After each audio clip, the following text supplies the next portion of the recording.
It's time for Michigan Sports Talk Morning Show, broadcasting live all across the state of Michigan and Northwest Ohio. This is X's and Bros. Stroud is sacked again. Oh, John, swings it out to Sadiq Bey. Gets Benny in the car. To Abdul-Rahman at midcourt. Extra pass. And it goes for the win. The three-pointer by Jordan Poole. Here's the give. Walker! Kenny Walker! Touchdown! Smarty! Goff's got it. Back, looks, throws, ends up. Yes! Caught! Touchdown to Detroit Lions! They did it!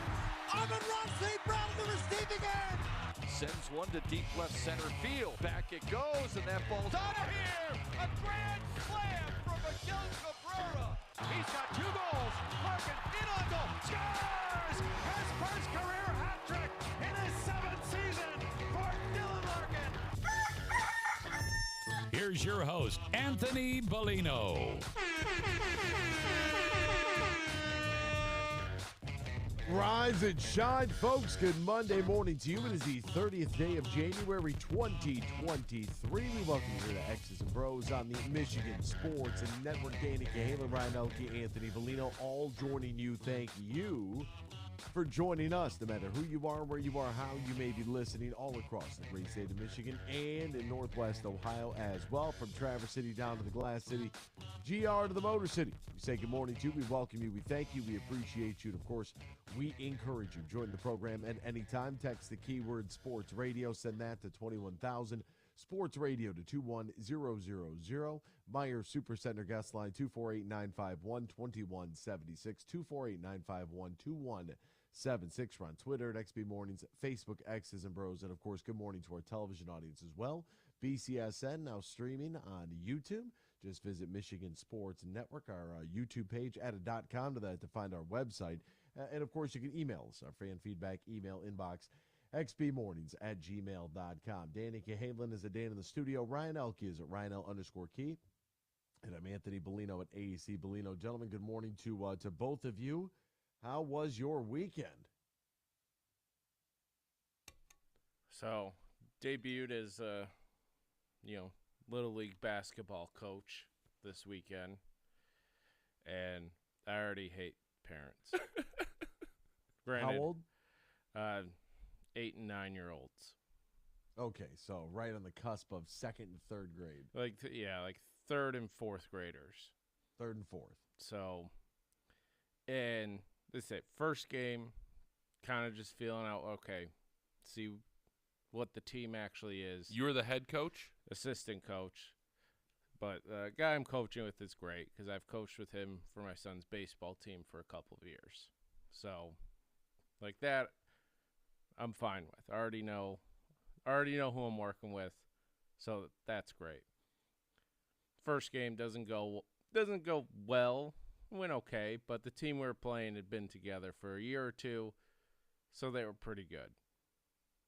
Had a grandparent come up to me after the game trying to complain about officiating. Oh. Well, a grandparent complaining about officiating. Okay. But, and again, the officiating in this league, they're very good. They're very lenient, and they try to teach the kids. And if it's something that they've told the kids a few times, then they'll start calling it. Or That's unless good. it's a blatant That's good officiating. Right, unless it's like a blatant slap in the arms going for a shot. Kid just gets slapped in the face. Right, which again, I've this is the second year my son's been in this league. I've liked the officiating because they try to teach the kids and they'll let them play a little bit, so it's not just foul city. And to just hear some of the parents just yelling at the officials like, guys, come on. If you want them to call these fouls, your kid isn't going to play basketball. Not only that, we're going to be here for 3 hours. Right. They're going to do nothing but travel, carry, and foul each other for, how long are your quarters? 6 minutes? They're 10 minutes, but it's a running clock pretty much. So it's like 40 straight minutes of nonstop action. Yeah. It might be you have all the parents' emails? I don't. You don't? Because I'm strictly just not even in the system of this league. Just got dragged in hey, Because the guy who's the head coach, he signed up to be the assistant coach, but no one signed up to be the head coach for the team. So he got elevated. Bumped up. Yeah, it might be a good idea just to tell the parents, look, we're here to help, your kids learn the game of basketball. Please. Yeah. Please. And I've heard some chatter after the game from my wife of like, oh, I heard one parent yelling like, these coaches don't know what they're doing because the kids aren't making shots. It's like, if you want me to go there, your kid doesn't set his shoulders square on every shot, and that's why all shots are going to the right. Are they using junior-sized basketballs? Yeah, size 28. Oh, well, 28. The 28.5 ball is the women's ball. Yeah. Yeah. I think we're supposed to use 27 and a half, but we couldn't find one, so we used 28. Yeah, all right. So ball's a little big. Kids are getting used to it. God bless them. It's fun. I mean, I know. Try to get past the crap parents that obviously don't know what they're talking about, and the grandparents that are already complaining. They're set for a really solid and successful sports viewing of their grandchild. Who, I mean, are you Phil Jackson? No. Is their kid LeBron? No. Just clap for everybody. Expect your kid not to play a minute. You're going to have a great season. Right, and it works out we have 10 kids on the team, so it's like great. Each kid's going to play 5 minutes a quarter. Works out perfect. 2 lines. We do, wholesale substitutions. It'll work out great. Equality. There you go. That's good. For Little League basketball, 100%. That's good. I love youth shooty hoops. Dan, did you have to coach any small children or anything? No, I did see my buddy's kid Lyndon for the first time in a couple years probably. Yesterday we were over there at my buddy Nick's watching football. This weekend was like a blink of an eye. I swear we were just here. But yeah, the weekend did go fast. That is, there's no question about that whatsoever. You close your eyes Friday, wake up. Oh goodness, it's the end of the weekend and the final game. Now we're all here complaining about actual officiating. You can complain about at the NBA and NFL levels if you watch what took place Saturday night. At all between the Lakers and the Celtics, that was quite entertaining. That bled over into yesterday's games as well. I mean, that was it's a really tough day. It all started with youth basketball in Ryan's Kids League. That's how we should have known that this was going to be a rough weekend for officiating. But we'll get into that, the wild weekend and the goodbye to football season as we know it, the AFC and NFC championship games. Good news for a couple of our Detroit Lions as the Eagles go to the Super Bowl, which means Penei Sewell and Amon-Ra St. Brown they'll both get elevated up to the Pro Bowl. So congratulations to both of those guys. And I hope they enjoy whatever it is that they are going to be doing this upcoming weekend at the Pro Bowl. I'm not really even sure. Is there a game? Is it a flag football game? I think it's like a 7-on-7 flag football game and a bunch of mini games. Oh, that's exciting. Madden 05 mini games. Okay. Well, I like the Madden 05 mini games. I don't know how it would be to watch real humans do it. Michigan and Michigan State both lost, both in less than stellar fashion over the weekend. The Detroit Pistons took on the Houston Rockets, the worst team in the league. And folks, it was not good. Some thoughts on that. I might have lost my mind a little bit on Twitter, but we got a lot to get to here today on this Monday as we begin to close things down for what was the 2022 football season. This is always it's always a rough time. This is always a rough time because now the finality of it all has really come together. We have one game left. Noah from Toledo wants to know, who do you guys want to win Super Bowl 57? I want the Kansas City Chiefs. Hope you guys have a good Monday. Yeah, I don't really know. I like both the Eagles and the Chiefs. I liked actually all 4 teams that were in the championship game, so I was cool with whoever was going to win, I was good with that. And whoever wins the Super Bowl, I'm okay there too. All right, we'll step aside. We'll come right back. The wild weekend that was. We'll jump into it next year. X's and Bros, Michigan Sports Network. Bill Simonson here for my good friend Tom Rosenbach. Now, he's a managing partner at Bean Carter. They're one of America's top accounting and business firms. They're based in downtown Grand Rapids. They now have merged with Dorn Mayhew from the east side of the state, and they're stronger than ever before in the state of Michigan, the Midwest, and coast to coast when it comes to your accounting and business needs. Find out more at beancarter.com. That's BEENEGARTR.com. Also, Thomas stepped up with $1,500 in cash in the Beat Huge Pro Football Picks contest. Now, if you beat my picks just 1 week, you'll be in the drawing at the end of the pro football season for $1,500 in cash from Tom Rosenbach and Bean Carter. Thursday night game is always a freebie. You have until Sunday morning to play every week through the big game. You can play once or play every week. Do what you want to, but get your picks in now at thehugeshow.net. Get more for your money at Meijer. Everyone loves a soup and salad combo, so stock up to make your own at home. Right now, Earthbound Farm Organic Salads are buy one, get one for $1. Swanson's Broth is buy 5, save $5. And Frederick's by Meijer Shrimp is buy one, get one 50% off. Top it off with buy 5, save $5 on Kraft shredded or chunk cheese. Plus, pay the same low Meijer prices no matter how you shop, in-store or online. Exclusions apply. See all the deals in the Meijer app. Imagine this, winning big at Soaring Eagle and finding piggy riches for up to $10,000. Every Friday in January, one lucky winner every hour from 7 to 11 p.m. will break the piggy and reveal their prize from $500 premium play all the way up to $10 grand in cash. Don't miss Piggy Riches, only at Soaring Eagle Casino and Resort. Your getaway reimagined. Visit SoaringEagleCasino.com for complete rules and details.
Welcome back here to X's and Bros, Michigan Sports Network. During the break, Danny Cahalan filling me in on Patrick Reed's newest exploits and chaos.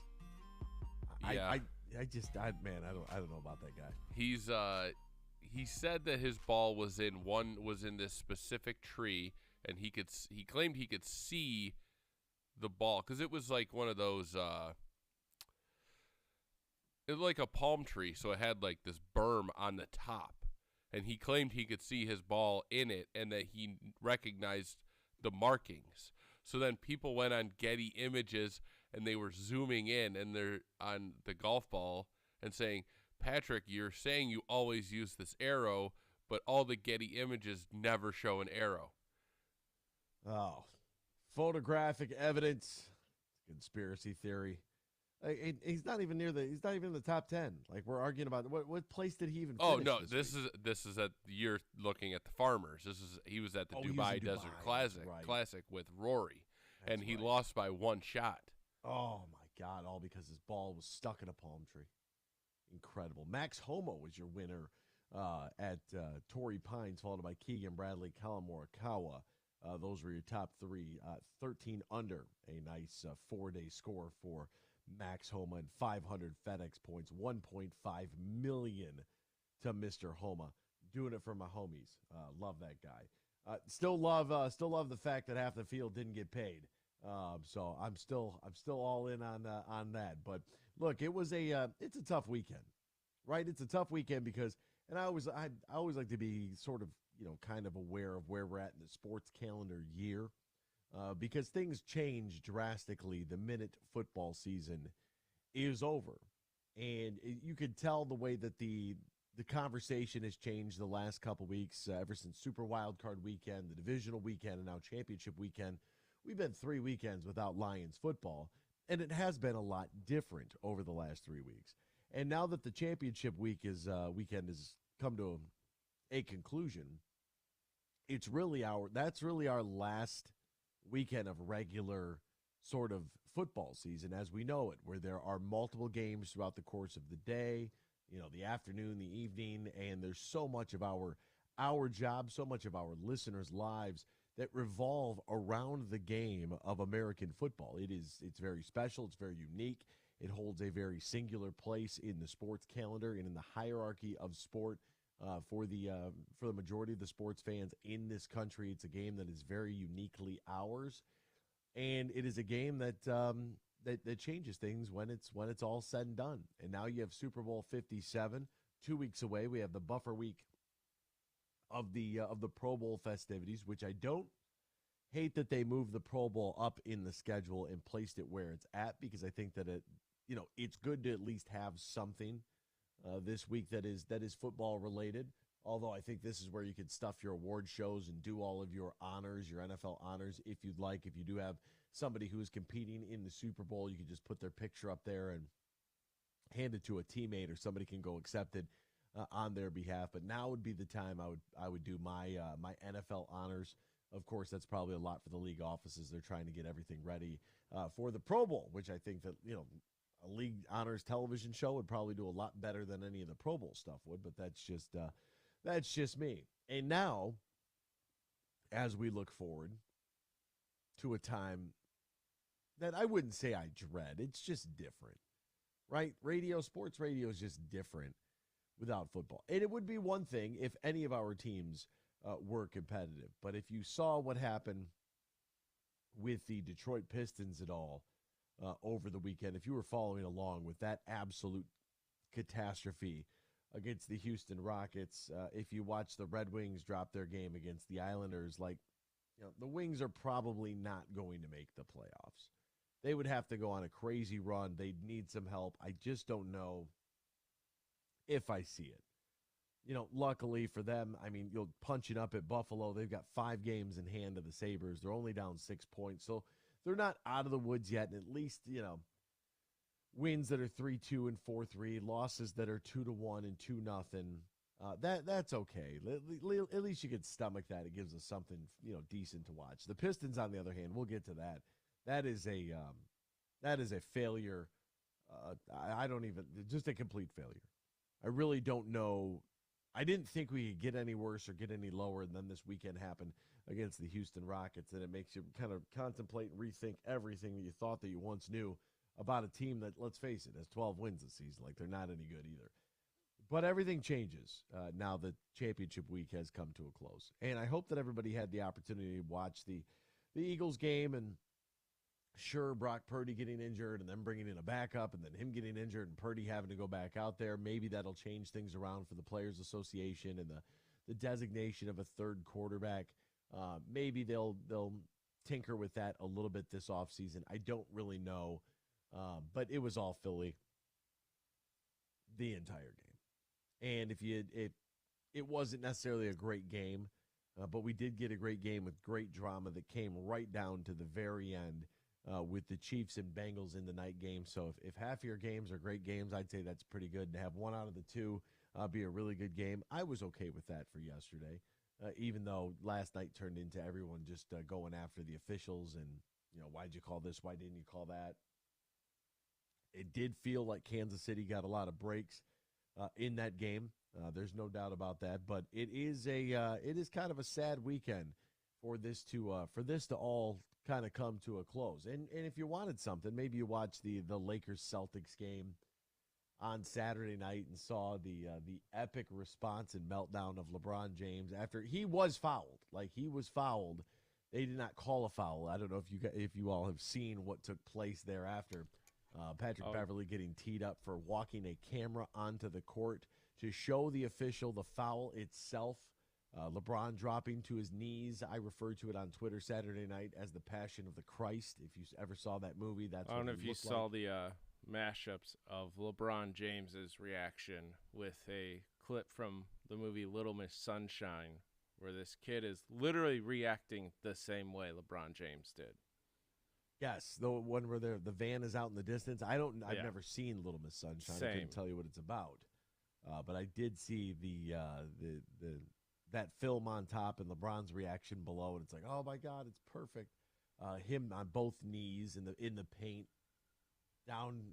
Oh my God, could have been an all-time jersey matchup game too. And the Celtics went with their alternate, which I didn't understand either. They should have went with their base green traditional look there for the Lakers Celtics and save that crusty alternate. Could have saved that for, I don't know, Toronto or somebody. But it was a good weekend. We had a lot going on. We had basketball, we had hockey, we had NFL football, right? So at least that was somewhat decent. But it is kind of sad to see football season for 2022 / 2023, but basically 2022. It's sad to see it go.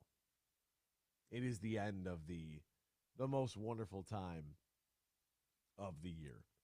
And it's always slowly but surely, right? The high school season's the first one to get, bounced out right around Thanksgiving time. And then college comes to a close and we bicker about the bowl games. And then at least we have the NFL to hang on. And, now we have the Red Wings, who are, like I said, punching up at Buffalo.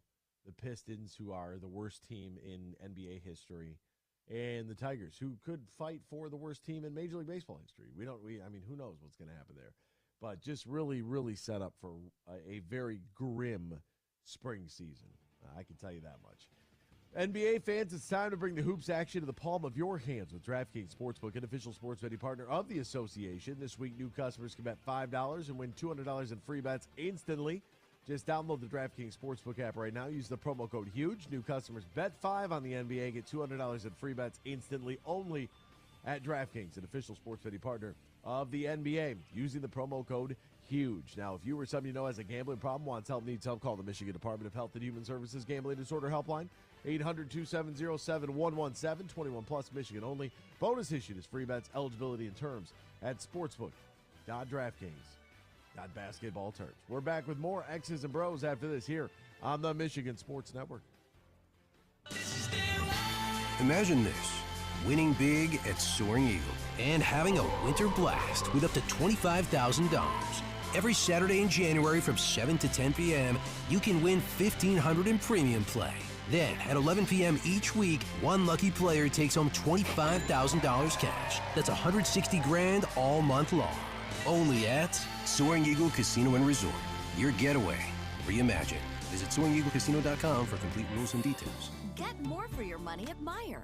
Everyone loves a soup and salad combo, so stock up to make your own at home. Right now, Earthbound Farm Organic Salads are buy one, get one for $1. Swanson's Broth is buy 5, save $5. And Frederick's by Meijer Shrimp is buy one, get one 50% off. Top it off with buy 5, save $5 on Kraft shredded or chunk cheese. Plus, pay the same low Meijer prices no matter how you shop, in-store or online. Exclusions apply. See all the deals in the Meijer app. Huge here for the Michigan High School Athletic Association. You can stay up to date on the latest from Lansing 24/7 at MHSAA.com, at MHSAA on Twitter, and MHSAA on Facebook. The latest news, press releases, and stories connected to every high school in the state of Michigan, available for you 24/7 from the Michigan High School Athletic Association. Log on to MHSAA.com, at MHSAA on Twitter, and MHSAA on Facebook. And if you're looking for archive boys and girls high school sports, MHSAA.TV. That's MHSAA.TV. 24/7, everything you need to know about high school sports in Michigan. Log on to MHSAA.com.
Share your thoughts all morning long on the Meyer Guest Line.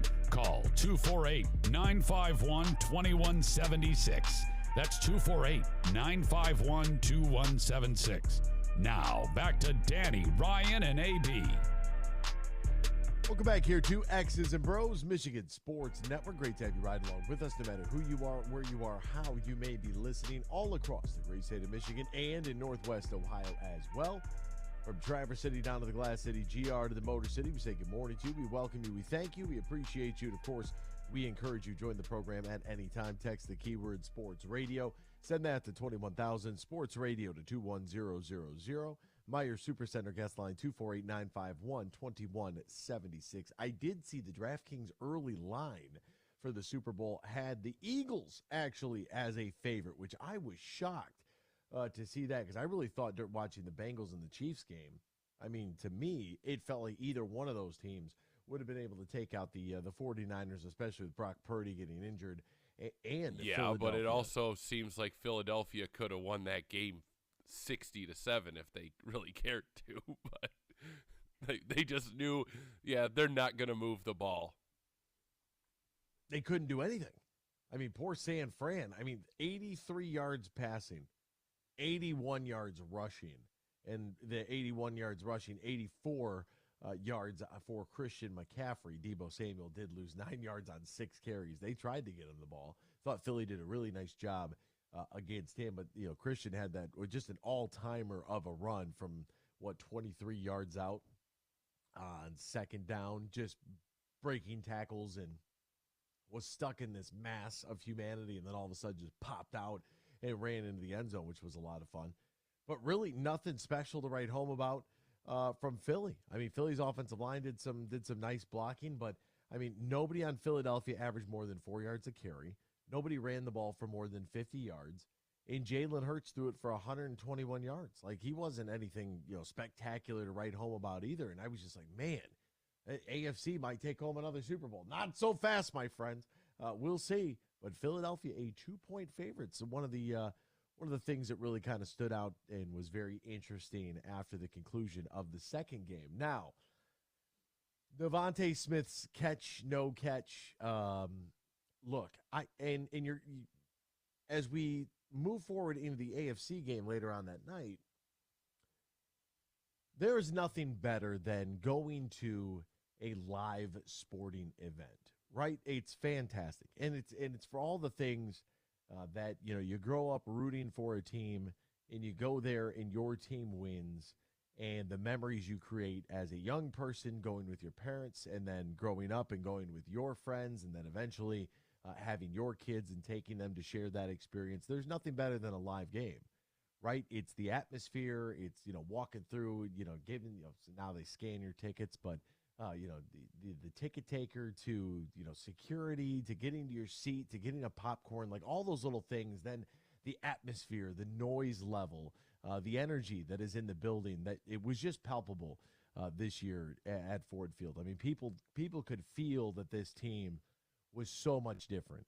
And, even if it was a 3-point loss to the Eagles or a response, against the Commanders, every game felt like a massive game inside Ford Field. And I think that there's something to be said about what that experience of going to a live sporting event entails, no matter what your cup of tea is, right? So, I mean, we're talking football because, it's football season, but it's tough to find the same sort of urgency, the same sort of, meaningful. Everything's on the line every single week in football. You just don't have that in the other sports. Now, if you went to a playoff game, obviously that would be, a whole heck of a lot different. If you went to any of the games when the Red Wings were competitive prior to this last decade-long slump, you know what I mean. I mean, playoff hockey is a completely different animal. It's the closest thing that I feel like you can get to playoff football, and that is because of the physical contact that exists within that sport. And then you have playoff basketball and playoff baseball. But at the end of the day, you go. Do not even tell me playoff baseball isn't crazy. It's crazy, but it's not the same because there's not the. Oh, it's way more intense. Like, do not more intense than hockey. Yeah, Anthony, it's one-on-one like games. You go back and look at the scores. Regular season baseball and playoff baseball are completely different. Games end 2-1, and it's like, guys are bunting in the 8th inning. That does not happen during the regular season because the game is meaningful. Yeah, correct. And all I'm saying is that because, at least from my perspective, the physical nature of hockey increases the level of stress. Because in baseball, yes, you are the one-on-one duel between the hitter and the pitcher, right? Every pitch just feels – I love postseason baseball. Postseason baseball is fabulous. Love it. Not complaining about that one bit. But you don't have to worry about getting hit if you have your head down, right? And that's what, to me, makes, football in hockey stand out and so much different is the violent nature of the sport. As strange as that might sound, as a society built on violence, like there's something to, if there is a cheap shot, I can pull this man to the side and we can duke this out barehanded. We can do bare knuckle boxing in the middle of a game. Like there's just something to it that is different, and that's because of the physical nature and aggression and violence of the sport that exists there. You don't have that in baseball. You don't have that in basketball. But I'm not disagreeing with you that baseball is completely different in the postseason. There's just nothing quite like football where it's all one game as well. It's like the NCAA tournament, right? A one and done. You have a bad performance, somebody gets injured, and that, it could be all said and done. What is unfortunate about this weekend is that, the first game was a little bit of a stinker. Yeah, I'm not hiding anything from you. Like it wasn't a great game. We may see the Players Association adapt that third quarterback because of, that was rough. You didn't want to see Brock Purdy get injured because of what a story he was. But then you had Josh Johnson come in. And Josh Johnson is a character who has played literally, I think, on every team in the NFL. He's 36 years old. He's played 3 years in Tampa. He was with the Browns. He was with the Bengals, Washington, the Jets, Baltimore, San Francisco. I mean, the guy's been all over the place, right? And those are teams that he, had, some regular season statistics in as well. Like he has bounced around from squad to squad to squad.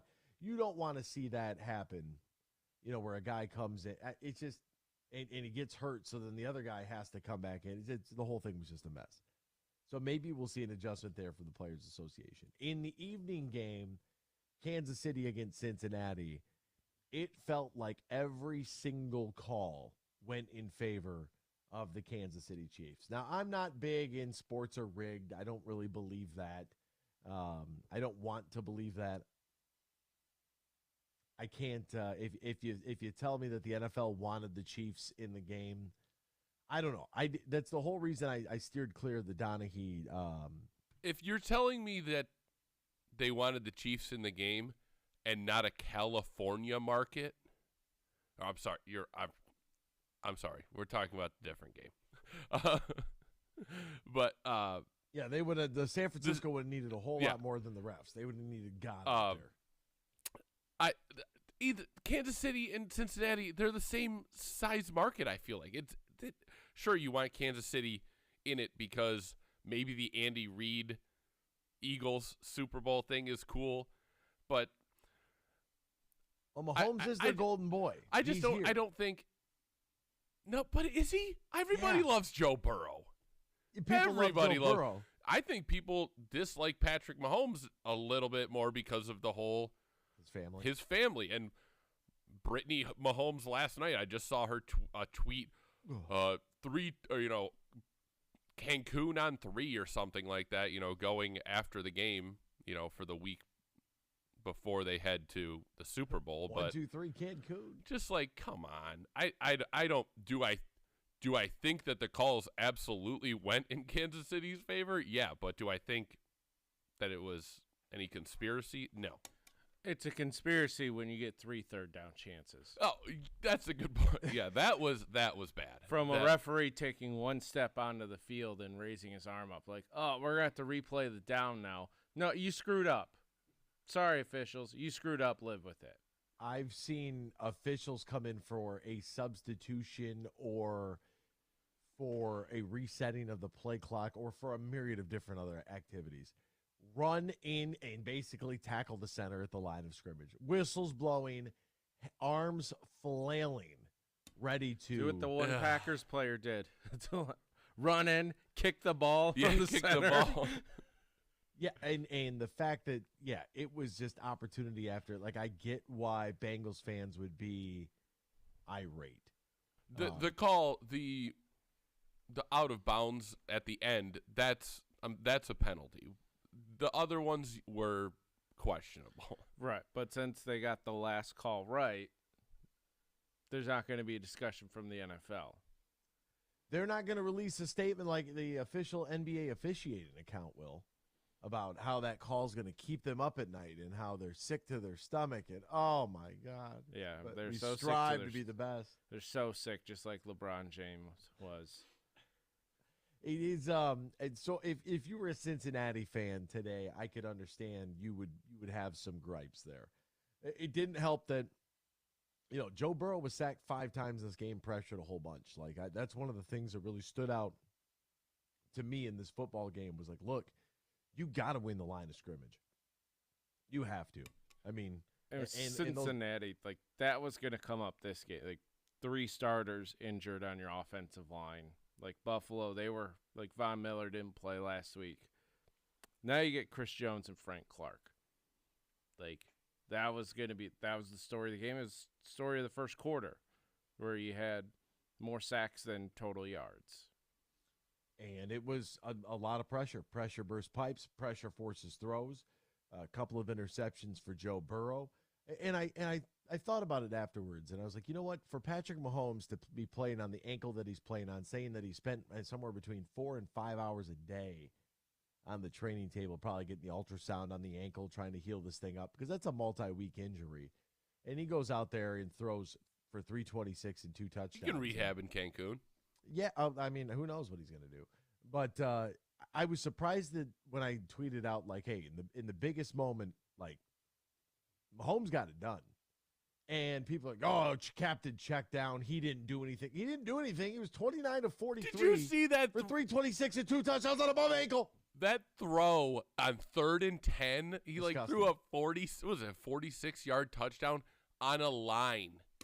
But also, like, with that ankle injury being your push-off ankle, you kind of have to be Captain check down with how your body is. It didn't matter to me. I'm just saying, like, he's out there throwing it. Right. Like, he wasn't, but it's like, also, like, there were some throws where it's like, okay, that's where the ankle pain was. It's like he just couldn't get enough on some throws during the game. He made all his good throws when he was on the run, and he could go off his left foot. And that one to MVS, Marquez Valdez-Scantling, the 20-yard just absolute laser beam into the end zone. That was a hell of a pass. And then he like limped off the field after that. He's very, very good. And I think most of us, we're just upset at the officiating because the first game was so bad that we just wanted more of this good game. Yeah, it was a little bit. We had stinker into what could be an instant classic, and for Joseph Asai, nobody said anything about the trainer. Can we get an update? Yeah, is he okay? On the like trainer? He banged the back of his head so hard on that bench. Oh my God, annihilated. And then not only that, Osai was laying on him for a good 20 seconds before he kind of fell over to his own knee pain. And I'm just seeing the highlights or the clips now resurfacing of Pratt, Cincinnati's linebacker, yelling at Osai as they're walking to the locker room. It's like, okay, dude, let's go check the tape and see where you screwed up this game. How about the guy that Trent Williams body slammed? That guy's got a concussion for sure, too. If that video right there, San Francisco's Trent Williams just grabbing another human being and throwing him to the ground like a rag doll, if that doesn't explain to you the size and strength that you're dealing with, and I know how much better everybody is at home on their couch, but, I mean, you got to understand what's going on out there, people. Like, this is This is a full contact, full speed sport here. And Trent Williams grabs a dude and just threw him. Luckily, he didn't collapse the guy's knee who, after Williams tosses the Eagles player, basically almost tossed him into the side of the knee of a teammate from Philadelphia. And that would have been, I mean, he was half a foot away from ACL right there. I mean, the guy, hit the side of the leg and then kind of fell off, towards the ground and not into the knee. But yeah, Williams throws a human body into your knee, that thing's gone. See ya. And I know, and look, Asai is going to follow this play is going to follow him forever. It's going to haunt him for the rest of his life.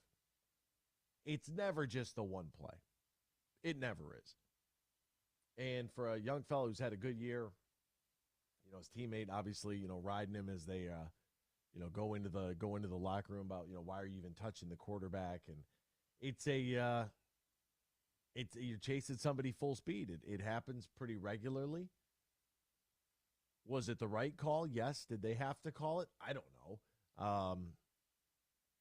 But that kind of decided the game right there. As I said, there's plenty of other things you can do throughout the course of a football game, that would have made it, had the offensive line been better for the Cincinnati Bengals, they probably can win that game. But, they're down 3 starters. If anybody would have guarded MVS, who got 116 yards and a touchdown, while Travis Kelce with back issues had 7 catches for 78 yards and a score, maybe there were some things you guys could have done on those plays. And then it doesn't come down to a field goal to win it. And the broadcast just going on and on about how, Mahomes has no one to throw to right now because all your third, fourth, fifth, and sixth receivers are out. I was like, sorry, is Travis Kelce still out there? Is MVS still out there? Pachenko's still there. So it's like you still have your top 3 options available. It's just options 4 through 7 are gone. It's like I understand they're getting thin and they have to actually just play people on their roster, but spare me that they have no one to throw to. Romo and Nance, I'm sorry. I just think they're terrible. I do. I can't stand them. I think the CBS broadcast is awful. I don't like anything about it, and it's part of it could be because CBS has the worst stream option available because you have to be a Paramount Plus subscriber to stream a game for even if you already pay for cable, you have to. It's just the whole thing.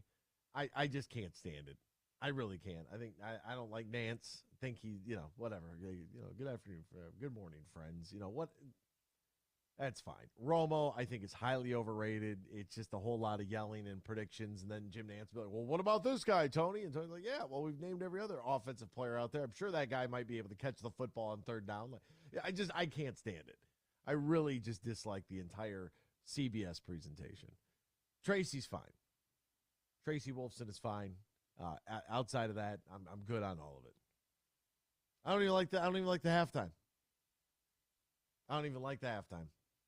Don't like the pregame show. There's Nate Burleson and Tracy. Those are my 2 favorites. Outside of that, everybody else isn't completely irrelevant to me.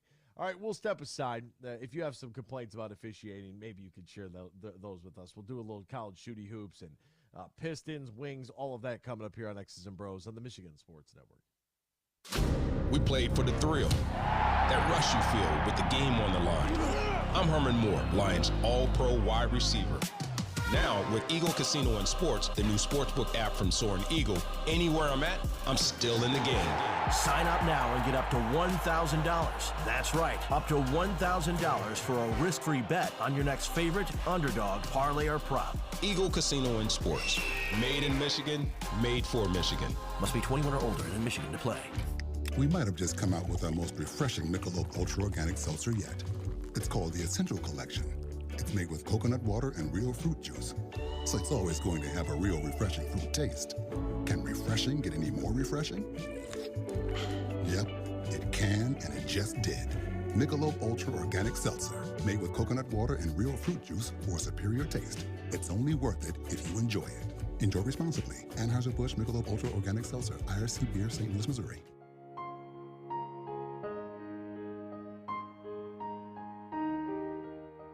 If you or your family is touched by autism, learn more about Freddy's Foundation at #PopTheTap at FreddyThePizzaman.com. That's FREDI, thepizzaman.com.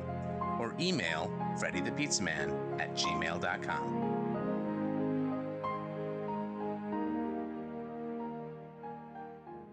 Get more for your money at Meijer. Everyone loves a soup and salad combo, so stock up to make your own at home. Right now, Earthbound Farm Organic Salads are buy one, get one for $1. Swanson's Broth is buy 5, save $5. And Frederick's by Meijer Shrimp is buy one, get one 50% off. Top it off with buy 5, save $5 on Kraft shredded or chunk cheese. Plus, pay the same low Meijer prices no matter how you shop, in-store or online. Exclusions apply. See all the deals in the Meijer app. From planting a simple seed to managing a global food supply, growing, processing, and distributing food is the backbone of America. You deal with food safety and labor issues, cost control, and not to mention Mother Nature. But do you have time to explore research development and biotechnical tax credits? Properly administer payroll for temporary employees. Ensure that you're operating at your most profitable? That's where we come in. We're Bean Garter. And while your business is America's food supply, our business is helping you run your business better. We'll assist with tax credits, assess your processes and controls, and so much more. And while we may not be able to help you plant your crops, we can help you realize a rich financial harvest. From the family farm to worldwide distribution of all the things you grow, grow your business better. Experience service, expertise, and simplicity at Bean Garter. Find us online, BeanGarter.com. Bean Garter.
Good morning, everyone. It's time for Michigan Sports Talk Morning Show, broadcasting live all across the state of Michigan and Northwest Ohio. This is X's and Bros.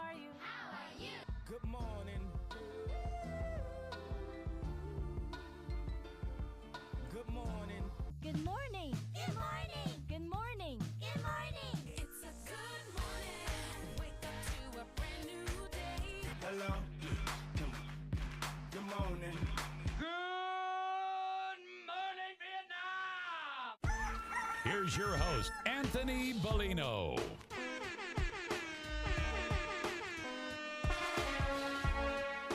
Rise and shine, folks. Welcome back here. Hour number 2 of X's and Bros coming at you live all across the great state of Michigan and in Northwest Ohio as well. From Traverse City down to the Glass City, GR to the Motor City. We say good morning to you. We welcome you. We thank you. We appreciate you. And, of course, we encourage you. Join the show at any time. Text the keyword Sports Radio. Send that to 21,000. Sports Radio to 21000. Meyer Supercenter guest line 248-951-2176, 248-951-2176 on Twitter at XB Mornings, Facebook, X's and Bros. And, of course, good morning to our television audience as well on BCSN. Now streaming live on our YouTube page at Michigan Sports Network. Add a .com to that to find our website. xbmornings@gmail.com is our fan feedback email inbox. And to find us all individually on Twitter, Danny Cahalan is the Dan in the studio. Ryan Elke is at RyanL_Key. And I'm Anthony Bellino at AC Bellino. What's going on in the world of sports? We'll try to get you all caught up with all the happenings. We'll do so right now in the headlines. Big news. I have a little news flash. Let's check the headlines. Nah, it's real news for once. The biggest stories of the local, regional, and national news. This is huge news. Biggest news out of the NFL this weekend seems to be that Kellen Moore will not return as the Cowboys offensive coordinator. This came to me as a little bit of a shock, considering he is out after a 4-year run that saw the offense in the top 10 3 times, the Golden Boy, some conversations about head coaching options for Kellen Moore. Now he is out in Dallas. That feels like some Mike McCarthy malpractice there, but that's just me. Dolphins are going to hire ex-Broncos head coach Vic Fangio to be their defensive coordinator. Giannis Antetokounmpo went for 50 points for the Milwaukee Bucks. Another 50-point outing. How about this? 50 and 13 on 20 of 26 shooting in just 30 minutes. The Bucks beat up the New Orleans Pelicans 135-110. Scored 30 of those in the paint. So good for Giannis. I believe he's in the top 4 all-time of most games of 60 points with 30 or more coming from inside the paint. Shaq is the leader in those such games, which I thought was pretty interesting. I forget what the actual graphic that they brought up during the broadcast, but it was pretty incredible. The NBA Referees Union missing the foul on LeBron James was gut-wrenching, so they said. Quote, like everyone, referees make mistakes. We made one at the end of last night's game that is gut-wrenching for us. This play will weigh heavily and cause sleepless nights as we strive to be the best referees that we can be. Yeah, more on that a little bit later. And because of that, LeBron James and Anthony Davis are going to miss the Lakers game against the Brooklyn Nets tonight. They announced this yesterday. It's the front end of a back-to-back is how they're going to phrase it, but I really feel like this is just LeBron and AD and the Lakers saying, all right, we're not going to get the call. Take this, NBA. You're not going to get us against Brooklyn, which you really want, and the NBA needs to get this under control. The Pacers and Miles Turner have reached a 2-year, $60 million contract extension. The Canes sent the Bruins down for the 3rd straight loss in a showdown of the top 2 teams in the Eastern Conference. How about that? 3 straight losses for the Boston Bruins. Whatever are the Boston fans going to do now that they've lost 3 in a row? James Laurinaitis, the 3-time All-American, is going to join Ohio State staff. This is pretty interesting. He's a defensive graduate assistant for the 2023 college football season. So we will wait and see what that means for Laurinaitis' coaching career now moving forward. Did you see that Georgia quarterback Stetson Bennett was arrested on public intoxication charges? Did you see the video? No. Dude, he gets absolutely, there's a concrete wall that's probably about 4 feet high, and he got speared into the wall. I can't even begin to imagine how his ribs felt the next day. Just terrible. Why he took off running, I have no idea. What are you doing? The police have stopped you. Where are you going? Just stay put. Stay put. Follow directions. That's all you got to do. You ran. It's only going to get worse. Where are you going? What are you doing? I don't get it. He was taken into custody, transported to the city detention center with charges of public intoxication. They're looking at your ID. We all know who you are, bro. You're just take this one on the chin. You messed up. Whatever you were doing that drew their attention for you being publicly intoxicated. Now's a good time just to follow directions. But instead, you took off and tried to run away. Where were you going to go? They already know who you are. They got you on video. You're 25 years old, bro. Jeez Louise, what are you doing? And 4 Michigan State football players that are facing misdemeanor charges for the tunnel skirmish at Michigan Stadium will likely have their cases dismissed in exchange for community service, which that's a piece of cake there. What do you think I do here on this radio? It's my community service here. All right, let's get to Bill in Knoxville, who is on hold right now on the Meyer Supercenter guest line. Good morning to you, Bill. How are you, my friend? You know, Anthony, I'm going to pull a Lee Corso on you, buddy. Not so fast, my friend. Oh, yeah? In regards to?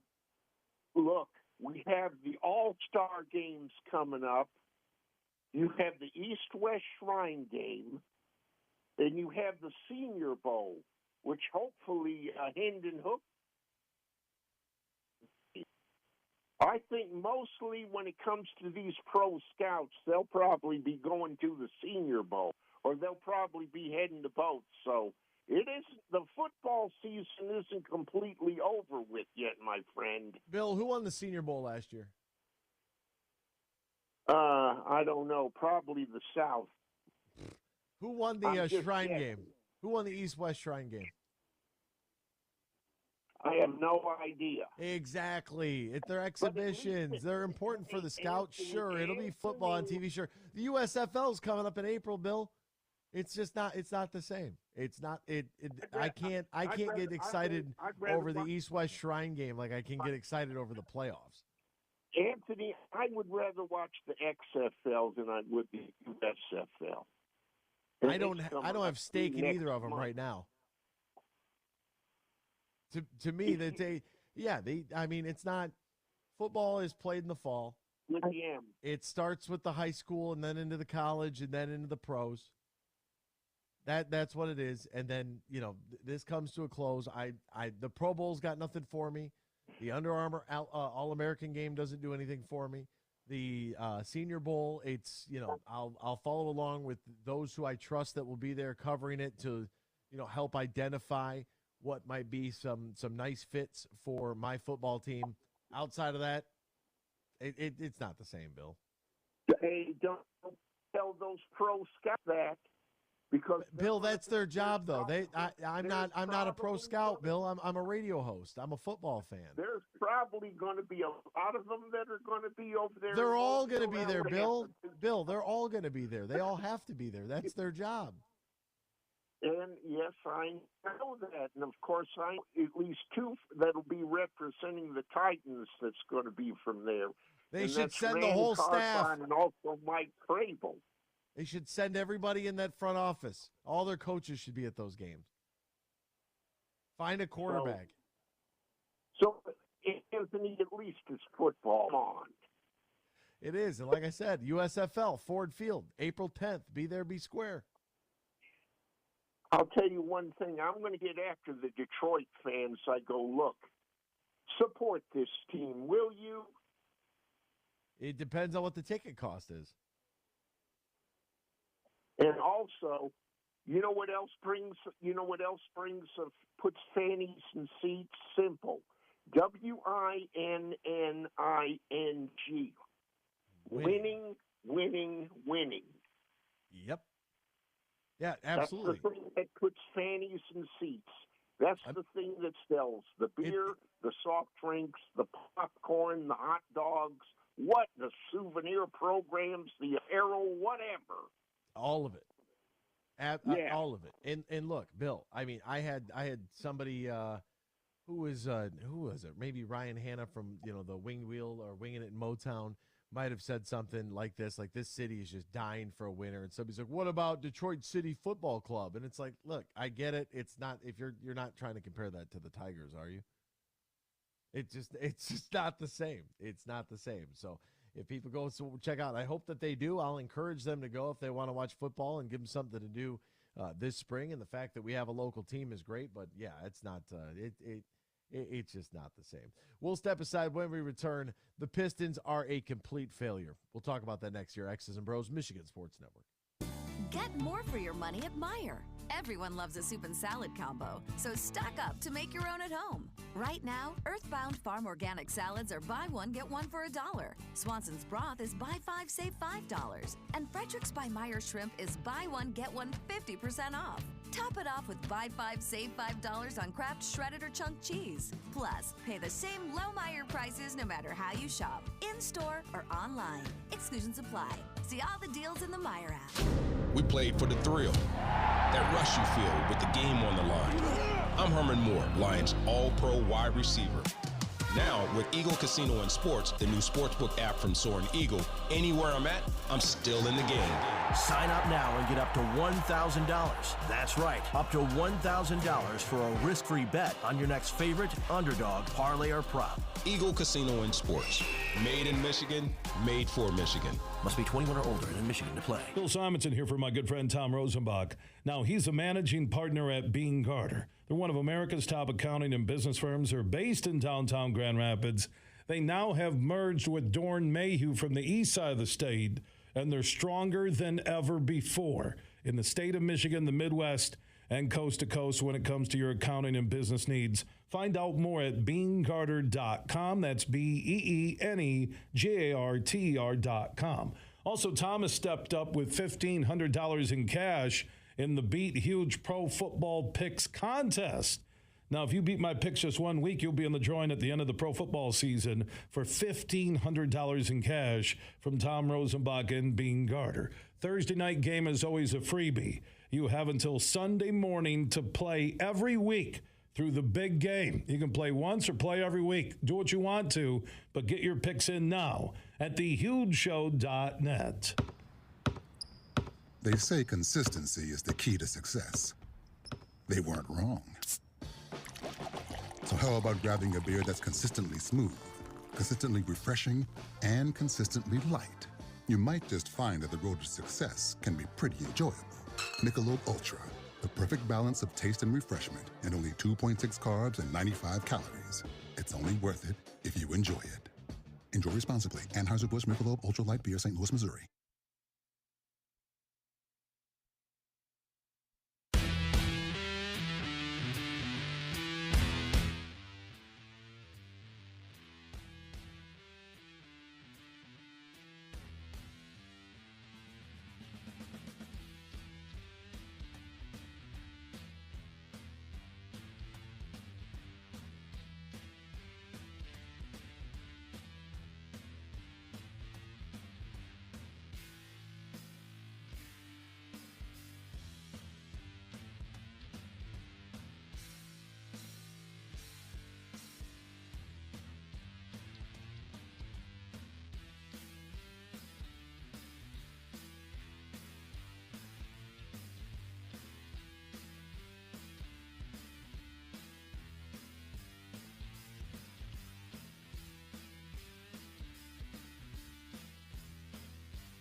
Share your thoughts all morning long on the Meyer guest line. Call 248-951-2176. That's 248-951-2176. Now, back to Danny, Ryan, and AB. Welcome back here to X's and Bros, Michigan Sports Network. Great to be with you. It's hour 2 at segment 2, which means it's time for little Detroit Lions trivia. Really fun one here as well. Here's the question. The longest run from scrimmage in a Lions postseason game was a 67-yard scoring burst against the Browns in the 1952 NFL Championship game. Which famous running back is responsible for that carry? And if you want, I'll give you a hint. If you want the hint, I'll give it to you. Walker. Texas Ranger? Yeah. Cordell. Doak Walker is correct. Didn't even think twice about it. Ryan, piece of cake. My hint was going to be he's got a college football award named after him. But I didn't even get to that point because Ryan had already saw that softball coming around the corner. Blasted that to the moon. Jeez. Nicely done there. Thank you. Feel good. Need to start the week off right. Had to get it right. How'd we do on our picks last week, by the way? That's never good. Dan and that I, sound right there is never good, folks. Dan and I went 2-2. I had boy. the NFC Championship completely right, AFC Championship completely wrong. Good split. Dan had Philly minus 2.5 and the under in the AFC Championship for his correct picks. And I'm sorry, Anthony, you win a nice 0-4. Man. With both unders hitting in the game and both favorites winning and covering. What was the total points for Chiefs Bengals? Was it 46? 47.5. 47.5. We were so close. It was at 43. And then 46 for Philly and San Fran, which only hit 38. Defensive slugfest is how we'll so that's what happens when Josh Johnson is a quarterback predominantly for one whole game. Yeah. And then it's like, sorry, we have to put our other quarterback in who possibly needs Tommy John surgery. Elbows just blown off. Poor guy. Like, I felt bad. Like you feel bad for San Francisco a little bit, just because it's like, what are you guys gonna do? Right. Like, yeah, Jimmy Garoppolo can't stay healthy. Trey Lance, even if he is healthy, like who knows what you even have there. You get to your third string guy, and it's just a and it mess. works. You have your third string guy, and it works. If that's not a testament to build your team first, I don't know what it is. Build your team first and then get a quarterback. I did see a tweet, though. It's like everyone saw, the takes of Kyle Shanahan doesn't need a quarterback and then just really punished us for those takes. Yeah, thanks a lot. Thanks a lot, guys. All right, over the weekend, the Detroit Pistons were taking on the Houston Rockets in the Suck Bowl. I hate to say it that way, but I don't really know what else we were supposed to call it, because without Alperen Şengün on a non-COVID illness, Kevin Porter Jr., the foot injury, Jalen Green with a calf injury, Steven Silas missed the game, their coach, due to attend a memorial of his dad, Paul Silas. You probably know that name, and coached and played in the NBA for 48 years. The Houston Rockets, undermanned, came out and beat the Detroit Pistons at home, allegedly in front of 19,411 fans. I doubt that massively. In probably the rock bottom moment for the Detroit Pistons. I don't know how anybody survives this game from an employment standpoint, but I will tell you this. I am so sick and tired of every single, I know I talk about it a lot here, so you can imagine how much I don't enjoy talking about this. And it comes up, and I've said my piece, you know where I stand. Every single game, I get on Twitter, and Pistons Twitter, it is a nonstop debate over a bench guy who at the peak of his career will be a six-man, who will never be a starter on any NBA team. It's never going to happen. And if I'm wrong on that, great. I'm glad I'm wrong. But it's not going to happen because he's not an NBA starting caliber point guard. So I don't believe that we need to spend all this time arguing online and debating every single possession from Killian Hayes. He doesn't score. He can't shoot. He defends. Great. He can pass it a little bit. Cool. That's it. At the peak of his career, if it ever works out for him, he will be a sixth man and coming off the second unit. Why is Killian being punished? Jaden Ivey, his minutes are more important. All right, Killian Hayes is in year 3. We are more concerned with what Jaden Ivey is doing on a game-to-game basis than what Killian Hayes is doing. And the fact that this fan base will go out there and defend Killian like it's their own firstborn child, like he's paying your bills, but I have such a short leash for the guy who will probably shoot 4 for 9 pretty consistently, who will give you 16 points, 7 rebounds, and 5 assists. Sure, he'll turn it over. It's because he plays fast, because he's an athlete. Great. Outside of that, I don't know what you people are yelling about. But I can't do it. I can't. I have told myself this. As you can see, there's a portion, if you're watching on the stream or if you're watching on BCSN, you could see a portion of the Grant Hill jersey. You could see the Pistons poster. I don't think I'm going to wear any of my Pistons gear for the rest of the year. I don't think this is not a Pistons hoodie that I'm wearing. You're not going to see the throwback snapback on my head. You're not going to see it. This team is an absolute embarrassment. And there's no other way to say it. That is a complete lack of professionalism. To come out there and play like that against the worst team in the league that is missing their top 3 guys. And you come out there and play like that. Alec Burks, sure. Start him. What's the difference? You need some shooting. Oh, he's one of the better guys on the team right now.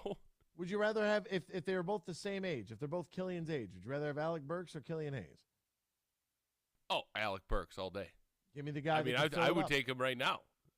Career for career, I will take Alec Burks' future over Killian's. Yeah, I mean, this is just preposterous. Hamidou Diallo is still giving him great minutes when he comes in. Good energy guy, good guy off the bench. We know that that's where he could be on a team that could be of any sort of relevance whatsoever to the league. Maybe that's where Hammy finds himself. But that is an all-time a team low that point. they're playing tonight, the Pistons. The Mavs would be really good with a Hammy with the Mavs might be interesting. Oh, Hammy for Luka. Who says no?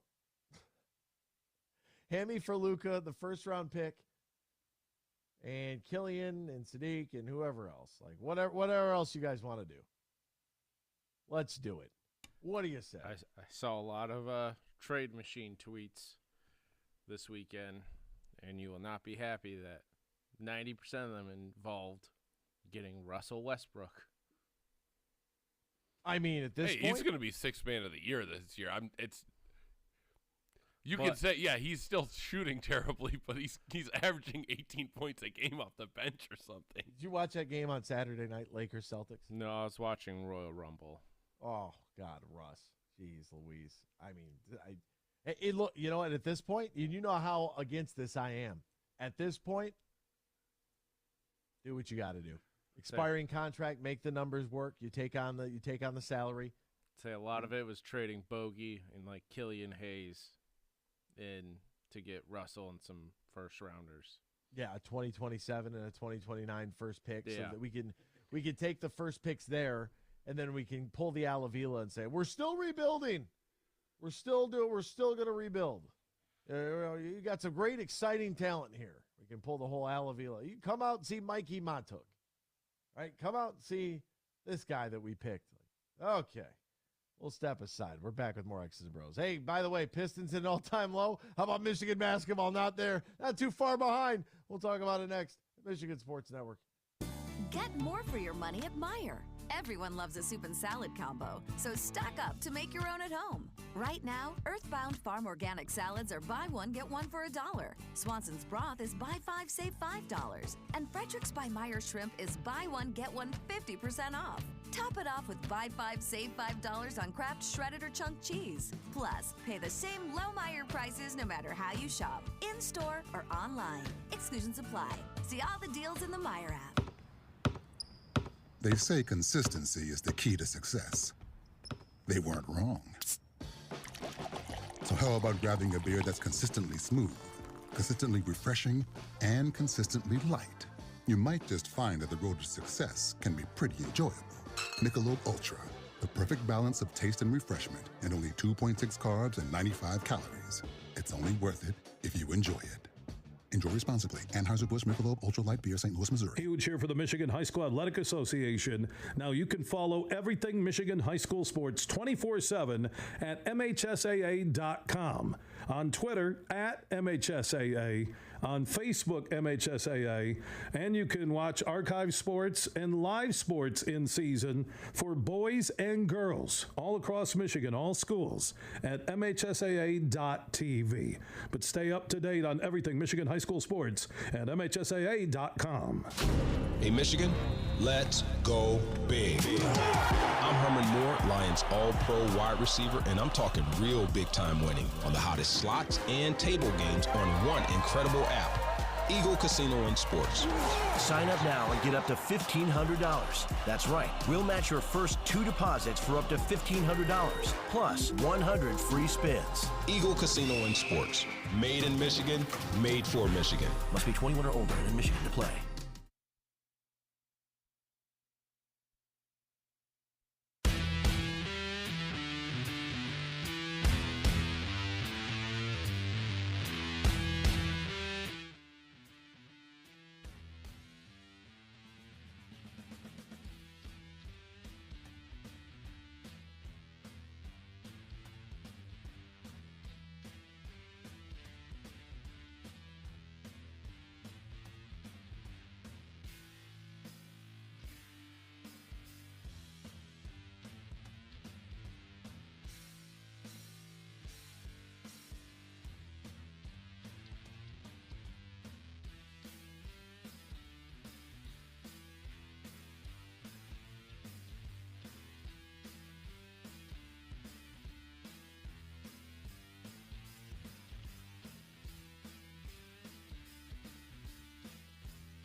Mike Wilmer. Mooney.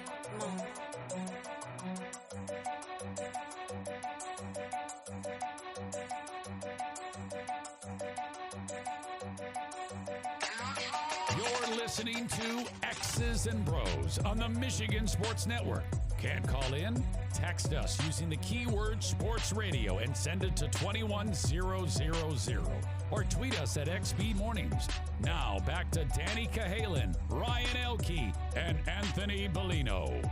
Welcome back here to X's and Bros, Michigan Sports Network. Great to have you riding along with us, no matter who you are, where you are, how you may be listening. If that talk about the Pistons wasn't grim enough, by the way, they are back in action tonight. Dallas Mavericks, 8:30 tip-off. So a little Monday night viewing for you. If you'd still like to tune in, I'm going to. But, yeah, I'm sure there'll be other games on as well that we can turn our attention to. But we got to turn our attention to a couple of games yesterday that tipped off before the NFL championship weekend. That was Michigan and Michigan State, both going on the road. The Maize and Blue went to Penn State. The Izzo kids went to Mackey Arena, and it's not too long ago on this very show, my overall excitement, jubilation for both of these programs, the time where I said that college basketball ran through the state of Michigan. You guys remember that? I remember it. That's all I was thinking about. Oh, really? Yeah, I said that. It felt good at the time.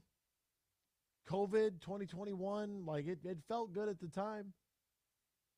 But hey, we got some good things brewing here. These teams are on the up and up. Here they come. Watch out now. Where do you want to start? You want to start with my team or your team? Let's start with Michigan since they technically tipped off like 20 minutes before State. All right. Michigan goes to Penn State, and they gave up 50 points in the first half. Is it 49-32 was your score at the end of the first half? No one can make a three outside of Jet Howard in that ball game. Makes you wonder, oh, man, I sure wish he was available when they played Purdue. Hunter Dickinson had 6 points and 2 rebounds in the game because of an absolute blitz, drawing all defenders' attention the second he looked at receiving the basketball. Nobody else could do diddly squat. Jet was the only one that could put the biscuit in the basket. For some reason, Will Cheddar only played 5 minutes in the ball game. I don't know why Will Cheese is not playing getting any time. I have no idea. I feel like a parent right now. I can't figure it out, but it wouldn't surprise me, and I saw a lot of this on Twitter yesterday. If he transfers, I don't think that should surprise anyone. He doesn't do anything really great except for bring a lot of effort. He's a little bit more valuable offensively. He could score the basketball a little bit better than Jace Howard, who played 18 minutes. Those were your two guys that were net positives throughout the game. Everybody else was a giant minus in the old plus minus. Still trying to figure out exactly how it's applicable. But I can understand some Michigan fans' frustration over Will Cheddar, even though, again, how significant of a player he is, you don't know. Because he never plays. But your team is 11-10, so let's find out. Let's find out. And recently, the NIT discussion was brought to my attention. I wouldn't even play in it.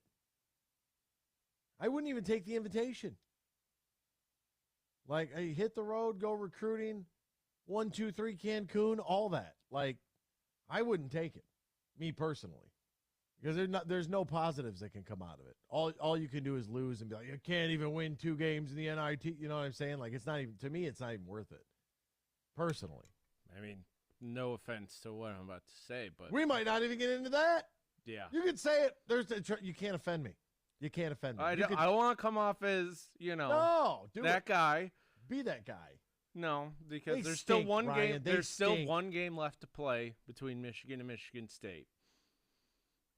So I will hold off all comments on Michigan basketball that I truly feel until that game is played, if it goes one way.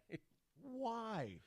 Even if somehow Michigan threw a ball off the jumbotron, it bounces then off the shot clock and goes in to beat Michigan State.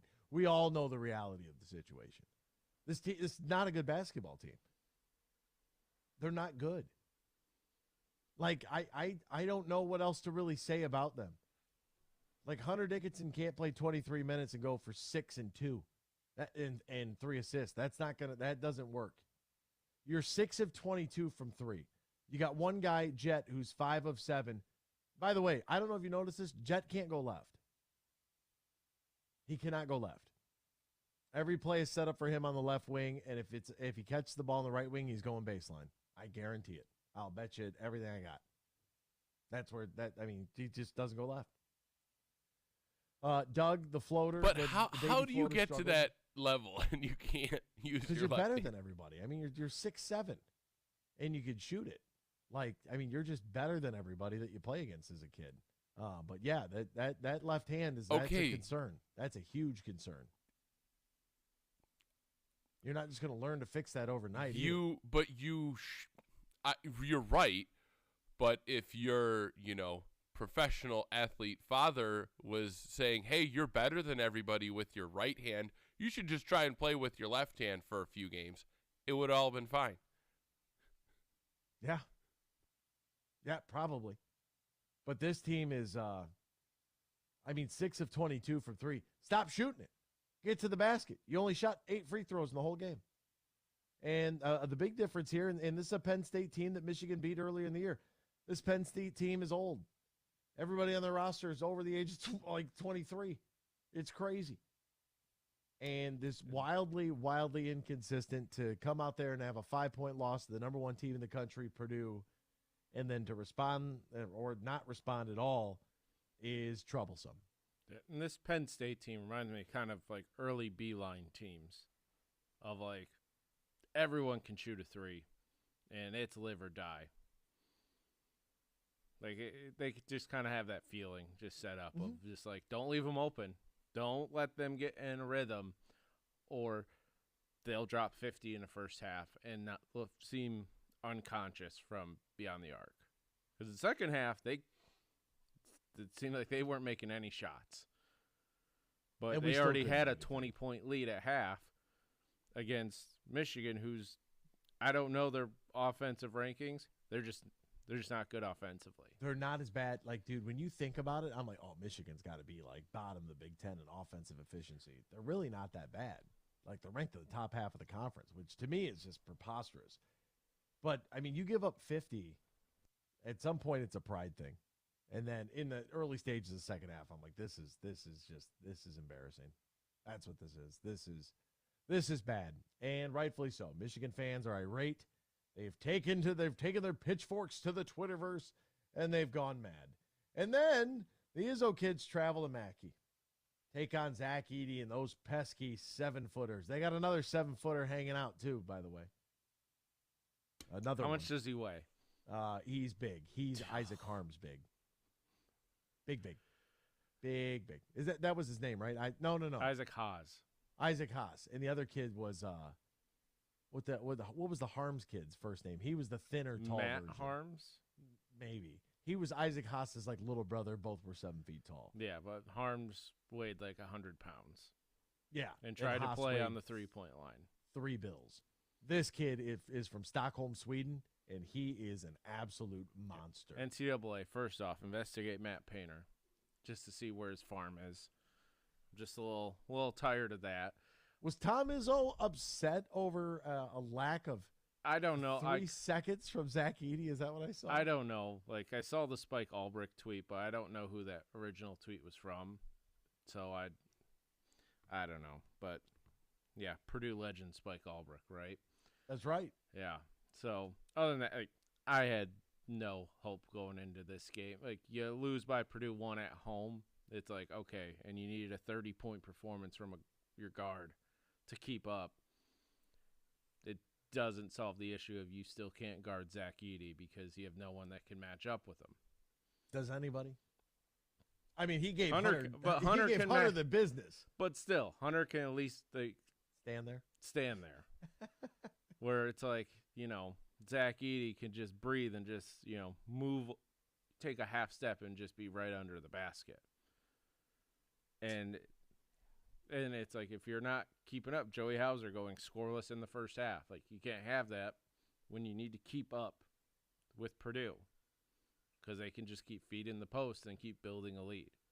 Like, you can't have these lulls, because when Zach Edey was out, for sure Michigan State was probably a plus 15 overall. Incredible. I had tweeted to DK, our boy Spartan Hoops DK, and I was like, hey, if any, I forgot what his tweet was about, like what was going on in Mackey. I said, you should see what's happening in Happy Valley right now. He's like, that's my only consolation to this game. I was like, bro, this is a disastrous day for the state of Michigan basketball. And thank God you guys have A.J. Hoggard. Yeah, and I think he just needed to realize quicker. It's like, dude, you can take these guards, challenge Edey, because, look, Zach Edey was called for 3 fouls in the game, which, by the way, Purdue fans booing and getting upset over foul calls.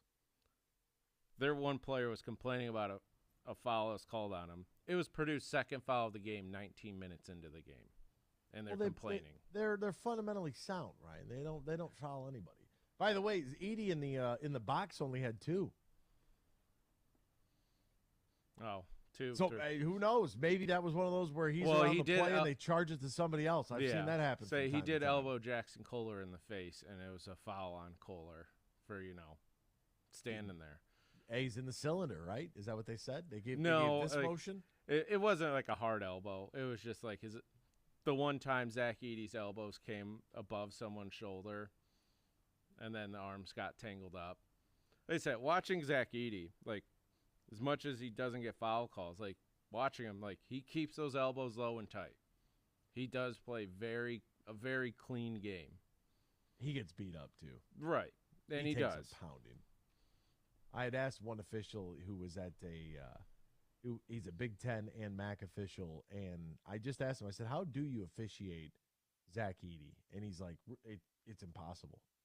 Because every time he touches the ball, he's taking more contact than anybody else. And you could literally call a foul every single play. But you can't call a foul because he's that big. But then what happens when he actually does get fouled? He's like, so how exactly are you going to officiate somebody who's that much bigger than everybody else on the court? It's like what Shaq used to go through. Shaq used to get beat up in the post because he could take it and you're not going to be able to move him. So you just dig in, and as he tries to dribble and back you down, what are you going to do? You're just going to be, you're just trying to form a wall right there and act like a concrete median, right? You put your forearm in his lower back, and you just try to absorb every time he takes a dribble and bounces back into you. Let's get to the Meyer Supercenter guest line. That's where Dave in Hudsonville is at. Good morning, Dave. Hey, B, how you doing, man? So, oh, man, what a weekend. I tell you, on the state of basketball, though, bad.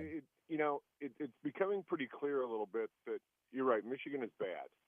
And a couple different things. First of all, Juwan Howard has not developed a point guard since he's been there. It's almost like what Harbaugh had with quarterback until McCarthy got there. Mm-hmm. There's always been transfer guys. There's nobody at point guard that you can look to and said Juwan Howard recruited him. He's been our point guard in that regard. And Michigan cannot score the basketball. Yeah, Jett Howard can shoot a little bit, but he's still erratic. And then after that, there's nobody who is a threat. And so then, you're going to get people doing what they did to Dickinson yesterday. What you saw yesterday from Penn State, too, was almost the new brand of college and NBA basketball, rim 2s and 3s. That's statistically now the metrics, like Moneyball, what teams try to do. And when Penn State shoots like that, they have like NBA guards. And when those guys get hot, all of a sudden, they're not 2s, they're 3s, and the difference adds up in a hurry. And when they got hot like that, that's what happens. And like Jace Howard's a MAC player. So, I mean, that's where he should be. It's almost like where Foster Loyer was in Michigan State or the other kid from Clarkston before they had to go and so forth. So the state of Michigan basketball is not healthy right now.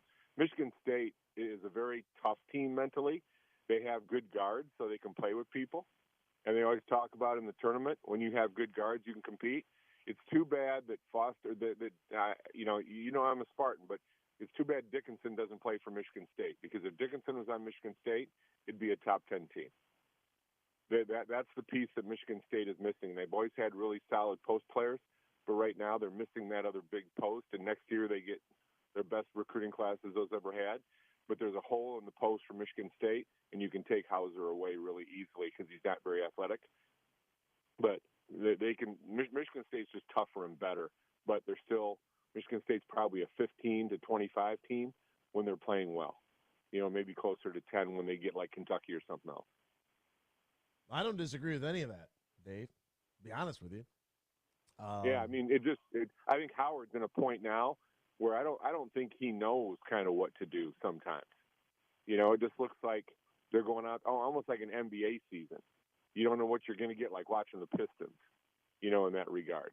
Because Dickinson can't do it by himself at all. He can't create his own shots, but they don't have enough outside people to give any spacing for Dickinson to let him play. Yeah, I'd say the only other guy that can really create his own is Kobe Buffkin. And yeah, Buffkin, you're right. Buffkin's a nice piece. It was fool's gold the other night with Purdue because Purdue controlled that game the whole second half.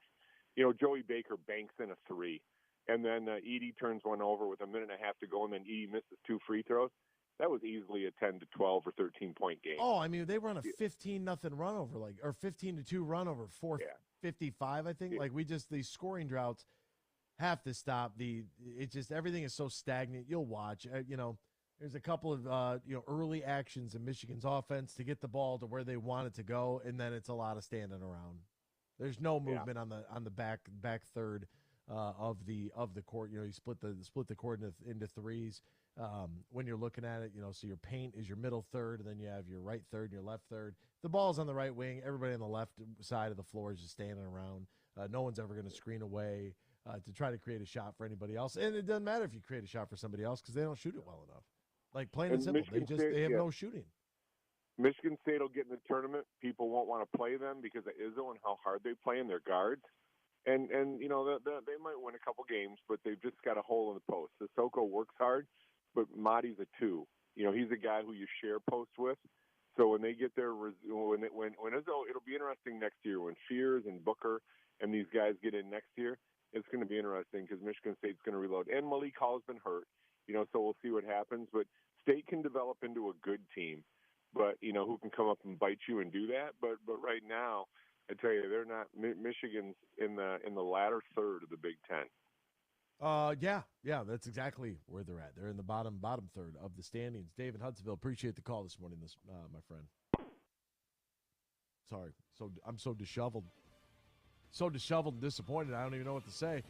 NBA fans, it's time to bring the hoops action to the palm of your hand with the DraftKings Sportsbook, an official sports betting partner of the association. This week, new customers bet $5, win $200 in bonus bets instantly. Download the app right now. Use the promo code HUGE, promo code HUGE. New customers bet $5 on the NBA. Get $200 in bonus bets instantly only at DraftKings Sportsbook, an official sports betting partner of the NBA. If you or somebody you know has a gambling problem, wants help, needs help, call the Michigan Department of Health and Human Services Gambling Disorder Helpline at 800-270-7117. 21 plus. Bonus issued as free bets. Eligibility and terms at sportsbook.draftkings.com/basketball terms. We'll step aside, back with more X's and Bros. Hour 3 is next. Michigan Sports Network. It's time to go on the court with Johnny Kane. NBA fans, it is time to bring the hoops action to the palm of your hand with DraftKings Sportsbook, an official sports betting partner of the NBA. This week, new customers can bet $5 and win $200 in free bets instantly. All you have to do is download the DraftKings app, and when you sign up, use the offer code HUGE. Turn $5 on the NBA into $200 in free bets only at DraftKings Sportsbook. The Houston Rockets came into Detroit and beat the Pistons 117-114 over the weekend. Now Detroit turns its attention to a Dallas team that they beat in overtime on December the 2nd, when Bojan Bogdanović dropped 30 points. Bogey remains the coveted trade piece for a number of teams, with the NBA deadline looming in a little more than a week. The Maine Maverick, Luka Doncic, ranks second in the NBA in scoring, averaging 33 points per game, and he remains in the MVP discussion. Game tips at 8:30 Eastern on Bally Sports Detroit. Imagine this. winning big at Soaring Eagle, and finding piggy riches for up to $10,000. Every Friday in January, one lucky winner every hour from 7 to 11 p.m. will break the piggy and reveal their prize, from $500 premium play all the way up to 10 grand in cash. Don't miss Piggy Riches, only at Soaring Eagle Casino and Resort.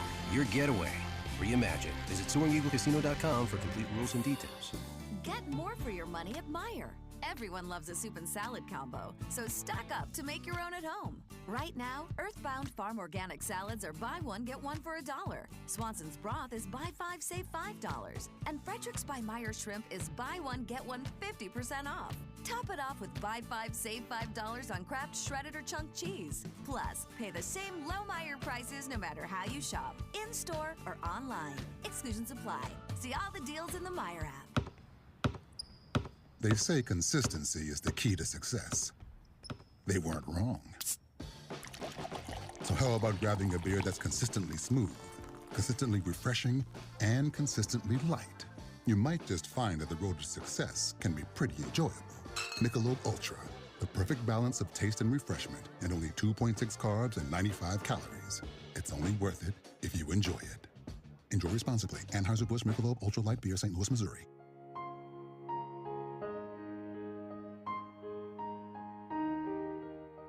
If you or your family is touched by autism, learn more about Freddy's Foundation at #PopTheTap at FreddyThePizzaman.com. That's FREDI, thepizzaman.com, or email FreddyThePizzaman@gmail.com.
It's time for Michigan Sports Talk Morning Show, broadcasting live all across the state of Michigan and Northwest Ohio. This is X's and Bros.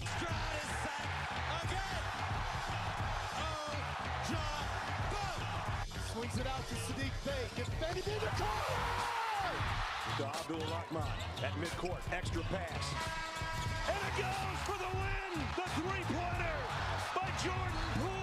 Here's the give. Walker! Kenny Walker! Touchdown! Smarty! Goff's got it. Back. Looks. Throws. Ends up. Yes! Caught! Touchdown to Detroit Lions! They did it! Amon-Ra St. Brown in the receiving end! Sends one to deep left center field. Back it goes, and that ball's out of here! A grand slam from Miguel Cabrera! He's got 2 goals. Larkin in on goal. Scores! His first career hat trick in his 7th season for Dylan Larkin. Here's your host, Anthony Bellino. Rise and shine, folks. Good Monday morning to the 30th day of January 2023. We welcome you here to X's and Bros on the Michigan Sports Network. Danny Cahill, Ryan Elke, Anthony Bellino, all joining you. Hour number 3 here. Thank you for joining us. No matter who you are, where you are, how you may be listening, text the keyword sports radio. Send that to 21,000 sports radio to 21000, or visit us on the Myers Supercenter guest line 248-951-2176, 248-951-2176 on Twitter at XB Mornings, Facebook, X's and Bros. And, of course, good morning to our television audience as well, BCSN, and streaming live on the YouTube as well. Just visit our Michigan Sports Network page, add a.com to that, and that's how you can find our website. Danny Cahill is at Dan in the studio. Ryan Elke is at RyanL_Key, and I'm Anthony Bellino at AEC Bellino. What else is going on in the sports world? We'll try to get you all caught up with all the happenings. We'll do so right now in the headlines. Big news. I have a little news flash. Let's check the headlines. Nah, it's real news for once. The biggest stories in the local, regional, and national news. This is huge news. All right, tough weekend in sports here locally. Michigan goes on the road, falls to Penn State by 22 points. 83 to 61 was the final score. Penn State had put up 49 in the first half alone in that ball game.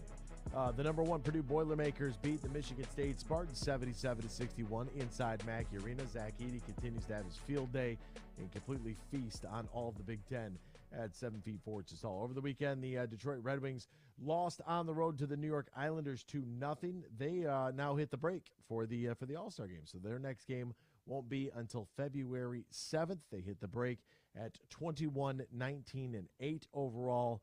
Which, if you are keeping score at home, that is 21-27. They have 50 points on the year. They trail the Buffalo Sabres by just 6 points, who are, the Florida Panthers by 4 points. They have 3 games in hand to Florida and 5 in hand to Buffalo. So they do have, well, I don't know if that's, let me double check that and make sure that that's, I don't even know if it's actually that many games between the two as far as games played. They only have 1 in hand to Buffalo, 3 in hand to Florida. That's what I meant. But yeah, All-Star break now for the Red Wings, so they can all kick back and go hang out and try to get as healthy as possible for the second half push and maybe make things interesting this coming spring. I'm not going to hold my breath though. The Detroit Pistons were at home against the Houston Rockets. By the way, teal jerseys, teal floor, looks great. Looks fabulous. Like, thank God. I don't know how many teams we need with the same jersey scheme, but I'm glad to have these alternates back in rotation. They look fantastic. Unfortunately, they lost 117-114 to the worst team in the NBA. And if you didn't think this team could hit rock bottom any further, they definitely did that over the weekend against the Houston Rockets, who were down their top 3 players. Detroit, by the way, now with the second worst record overall in the league. They lost 2. The now 12-38 Houston Rockets. The Pistons are 13-38, looking to make that 13-39 in the old Wemby sweepstakes tonight because they will take on Luka Doncic, who will probably put 50 on them tonight at 8:30, which will be interesting. The Dallas Cowboys are parting ways with offensive coordinator Kellen Moore, no longer going to be the OC there in Dallas. That one kind of stinks to me a little bit. I don't know what it is about this, but Kellen Moore was just the golden child. He had worked everything out, getting head coaching interviews. Mike McCarthy gets there, team fails, and now Kellen Moore is the is the scapegoat for why the offense can't work? Pretty much every coach besides McCarthy and Dan Quinn have been relieved of their duties from Dallas. Which only sets them up for failure moving forward. I'm sorry, Mike McCarthy's not your guy. He's not the guy. I don't know. I can't even believe Jerry Jones even made that hire. The Dolphins are going to hire ex-Broncos head coach Vic Fangio as their defensive coordinator. I actually like that a lot. He sat out this season after Denver fired him last January. He's 64 years old. I think that might actually be a good fit there in Miami. We'll wait and see. Giannis Antetokounmpo went for 50 for the Milwaukee Bucks, scoring 30 of those in the paint. Unbelievable. 20 of 26 from the field, Giannis. And he did stretch it a little bit. He had a couple threes, but good for him. LeBron James, the LA Lakers. It was a missed foul on Saturday night that the NBA's official officiating Twitter came out to say, we missed the call. We're sleepless nights, gut-wrenching. We're not perfect. We're human. Yeah, okay. Well, they missed the call. The union talked about it. Now LeBron James and Anthony Davis are both sitting out tonight. They say it's because it's the first night of a back-to-back. The minute they announced that LeBron and AD weren't going to be playing, I felt like that was the Lakers' way of saying shove it to the NBA. But this is an issue that the NBA has because they allow too much load management. Guys are way too overpaid. And I think we haven't really talked about this story yet, but the regional sports networks are coming under some heat with Sinclair Broadcasting and Diamond Sports Group and what that means for the Bally Sports affiliates across the country and their bankruptcy claim. And I just, look, you're not going to be able to, you can't keep this up. It's impossible. Like, the ad revenue is there. They're throwing sponsorships all over the floor digitally. They're putting it on the glass at hockey games. I get it. Everything's got a sponsor. I get it. But at the end of the day, you can't have people walking out there making $20, $30 million a year and having multiple of those. Like, you just can't. Like, the bubble is going to burst. And what that means for these teams moving forward, we don't know. We know that the Illiches have, there's been some speculation that maybe there would be an attempt to have their own network that, maybe they would just they would just have the Red Wings and the Tigers. I don't know what that would mean for Pistons basketball and how this whole thing, kind of reshapes itself in the years to come. But it's definitely something you want to keep your eyes on because, Bally Sports has their now monthly, whatever it is, $20 subscription. I think that's too high. I think they went out there and said, we're going to clip people for $20. I don't know people that bought into that. I have cable, so I don't have to. But, look, that's a lot of money. $20 a month. For what? They should have went the ESPN route and said, look, we're going to go for, the $5 range. We want to hit that, or NFL Plus. We want to hit that $5 to $10 range because that's more affordable. And the more affordable it is, the more people you get. Instead, they went for $20, tried to hit a home run. It just felt like a massive, massive miss. Speaking of massive contracts, a 2-year, $60 million extension for Miles Turner. Well, what happens if the TV companies can't pay? Then what? Are you solely reliant on ESPN? I don't know. Can you imagine when ESPN broadcasts what that actually costs? Like Lakers Celtics. Think about what that individual game cost ESPN, the network. And then all of the crew, all of the talent, all of the production that goes into that. I wonder what one game costs ESPN. That would be very, very interesting to see. The Canes gave the Bruins their third straight loss, so a showdown of the top two teams. Good for Carolina beating Boston 4-1. By the way, 5-1 winners were the Maple Leafs over the Washington Capitals yesterday. James Laurinaitis has been added to the Ohio State staff, the 3-time All-American, absolute tackling machine. Love that guy, one of my favorite players for a rival that I can remember. Georgia quarterback Stetson Bennett was arrested on public intoxication charges. He got hit harder by the cops in that video than TCU touched him all game. The best part about it was the fact that this had happened in Dallas, and the tweets were all about how TCU's defense couldn't stop Stetson Bennett, so they had to call the police to get it done. I thought that was pretty good. And Spartans players are making deals in the tunnel kerfluffle. At least 4 more Michigan State football players that are facing misdemeanor charges for the skirmish inside the tunnel will likely have their cases dismissed in exchange for community service. We'll step aside. When we return, the officiating this weekend. Rough. NBA, bad look. NFL, Sunday, not good against the Chiefs. We'll talk about that next year. X's and Bros, Michigan Sports Network. We played for the thrill, that rush you feel with the game on the line. I'm Herman Moore, Lions All-Pro wide receiver. Now, with Eagle Casino and Sports, the new sportsbook app from Soaring Eagle, anywhere I'm at, I'm still in the game. Sign up now and get up to $1,000. That's right, up to $1,000 for a risk-free bet on your next favorite underdog, parlay, or prop. Eagle Casino and Sports. Made in Michigan, made for Michigan. Must be 21 or older and in Michigan to play. Imagine this, winning big at Soaring Eagle and having a winter blast with up to $25,000. Every Saturday in January from 7 to 10 p.m., you can win $1,500 in premium play. Then, at 11 p.m. each week, one lucky player takes home $25,000 cash. That's $160,000 all month long. Only at Soaring Eagle Casino and Resort. Your getaway reimagined. Visit SoaringEagleCasino.com for complete rules and details. When you're in construction, you know that every minute matters and every dollar counts. You've got materials to purchase, employees to pay, and deadlines to meet. What you don't have is time to worry about your accounting, taxes, or ways to grow your business. That's where we come in. We're Bean Garter. And while your business is construction, our business is helping you run your business better. From tax planning, payroll processing, or R&D credit studies, we're here for you with concrete advice and answers. Let us help you build a solid foundation for your business. Whether you're a subcontractor, developer, architect, or engineer, of all the things you build, make your business the strongest. Experience service, expertise, and simplicity at Bean Garter. Find us online, beangarter.com. Bean Garter. Get more for your money at Meijer. Everyone loves a soup and salad combo, so stock up to make your own at home. Right now, Earthbound Farm Organic Salads are buy one, get one for $1. Swanson's Broth is buy 5, save $5. And Frederick's by Meijer Shrimp is buy one, get one 50% off. Top it off with buy 5, save $5 on Kraft shredded or chunk cheese. Plus, pay the same low Meijer prices no matter how you shop, in-store or online. Exclusions apply. See all the deals in the Meijer app.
Bros all morning long on the Meyer guest line. Call 248-951-2176. That's 248-951-2176. Now, back to Danny, Ryan, and AB. Welcome back here to X's and Bros on the Michigan Sports Network. A little bit earlier in hour number one, we were talking about going to a game, right? And what that looks like, what that feels like. Your first experience as a youngster when you get to go to a game, and then going to a game as an adult. There's nothing better than a live sporting event, right? Live sports are for males what reality TV is for females, right? I mean, that's just, it doesn't get any more realistic than what professional sports offers us. It's fantastic, right? It's just, there's nothing better. You can sit down, you can watch multiple games. It can start with college hoops yesterday. It can roll then into the NFL. And when you go to those games and when you feel the energy, that Purdue-Michigan game inside Chrysler was awesome. Sold out crowd, place was electric. It was loud, especially when Michigan was hanging in there and had a lead. Oh, it felt good. And it reminded me of, I think we played Purdue and North Carolina in back-to-back home games a couple of years ago as a part of that early Big Ten, then into the Big Ten ACC Challenge. It was fabulous, right? There's nothing that beats that energy, that excitement. Your team wins. This year at Ford Field, I thought we felt it every single game. Every single game. The issue is, the only thing that might be better than a live sporting event, and you can't get this portion at home, and vice versa. You can't get this next portion at the event. The advantage of today's technology. And when you watch an NFL football game, from the time that the ball is snapped to the completion of the play, might only be 5 to 8 seconds, right? It might not be a whole lot of time. You might have a 5-step drop for a quarterback. He might, he drops back, he throws it, it's a 12-yard gain. Maybe it goes a little bit longer. The actual play itself, from snap to tackle, might be 8 seconds. That's it, of real time. And then once the tackle is made, the play clock is reset. The game clock continues to tick if the play is obviously, the play is complete and tackled inbound. So the game clock will keep running. The play clock will restart. They'll get the play in. It starts at 40, and the next snap is taken. But there's about, I don't know. I don't know what the average is. Probably between 20 and 30 seconds of downtime in between that. In that 20 to 30 seconds of downtime, when you're at the event, nothing's happening, right? People are cheering. You're looking at the score, looking at the scoreboard, finding the down and distance. Maybe you are. This is very, very football centric, but we'll talk about it on the basketball side of things too. But when you're at home, you have the advantage of all the technology. You have 4K TV, you have instant replay, and you have a ton of angles to watch every single play. Right? That first, was it a catch? Was it not a catch to Smith there in the Eagles game? Going down the sidelines, was the ball juggled? Niners didn't challenge it, so did that change the course of the game? Yeah, it probably had a massive impact. Butterfly effect if that play doesn't get ruled complete, if they do throw the challenge early on. But we could see it at home. They can't see it there. And there's something very interesting that every official, at least in basketball, will come and ask ahead of time to the scorer's table when they go to check the replay monitor, because especially in the college game, every telecast is set up different. So what you have for BTN is going to be much different than what you have for Fox. Big Fox is going to have big cameras, and they're going to have a lot of angles. They're going to have the backboard cam. They're going to have a camera above the shot clock. They're going to have an overhead cam. They're going to have your standard TV cam. They're both baselines. Like, there's cameras everywhere that an official can go to look at. And the biggest concern for the officiating crew is, what can someone, if at all, what can they see at home that we can't see here? Because we need to make sure that's not possible. So every angle that they can see at home, we need to be able to have here. And that's the biggest issue we face right now when it comes down to officiating.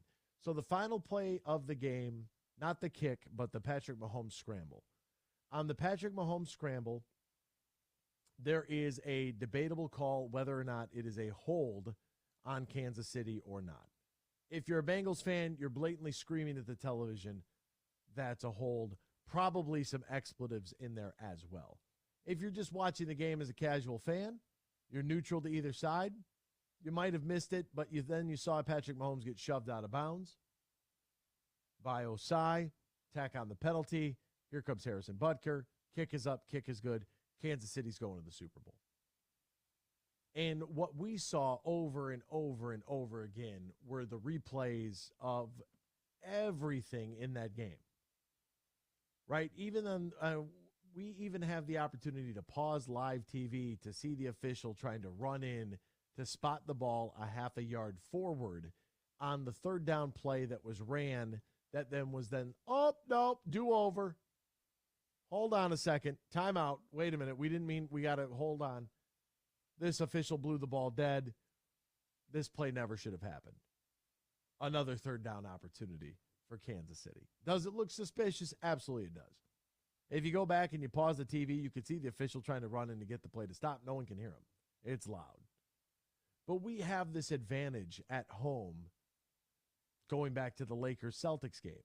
We saw the replay of LeBron James on that take to the bucket. I mean, I was sitting at the bar watching it, and, we probably saw it at least 5 times.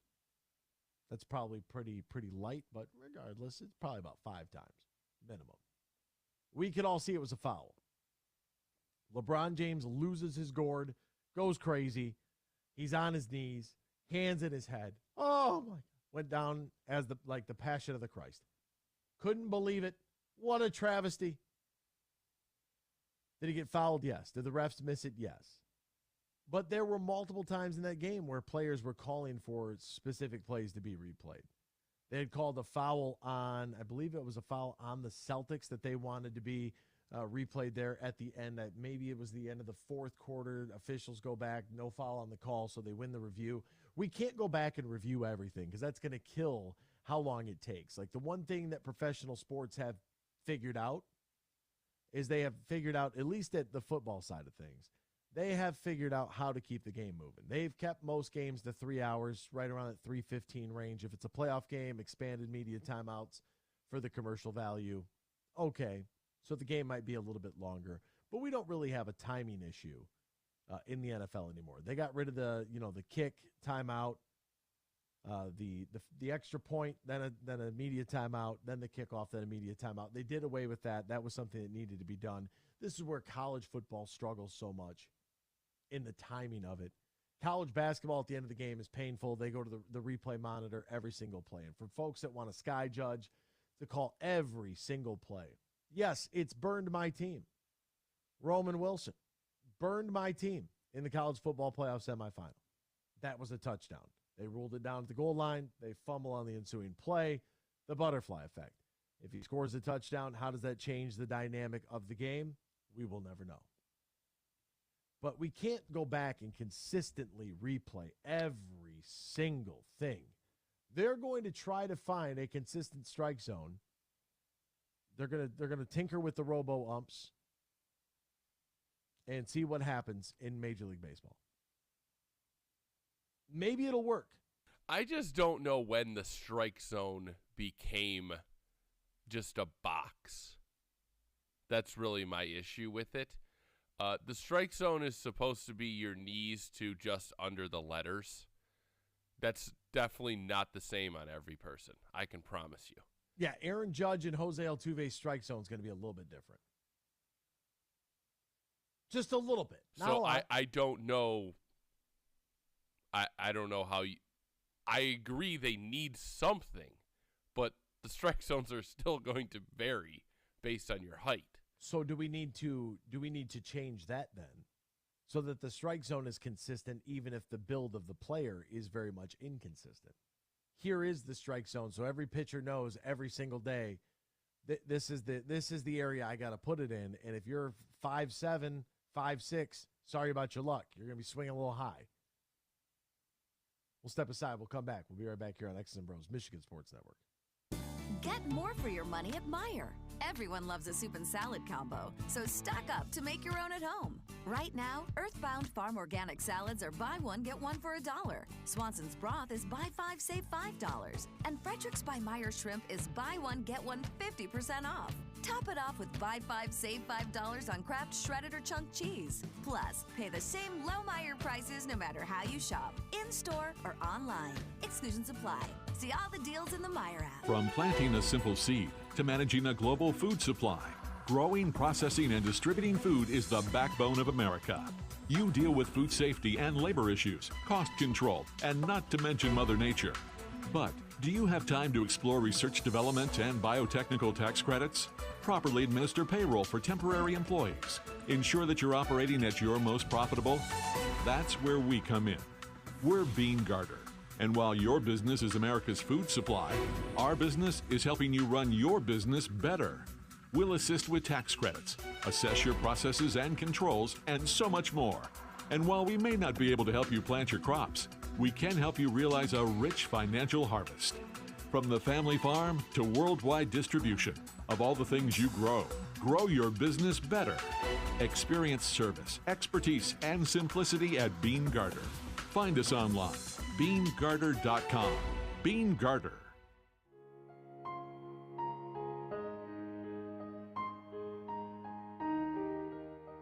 If you or your family is touched by autism, learn more about Freddy's Foundation at #PopTheTap at freddythepizzaman.com.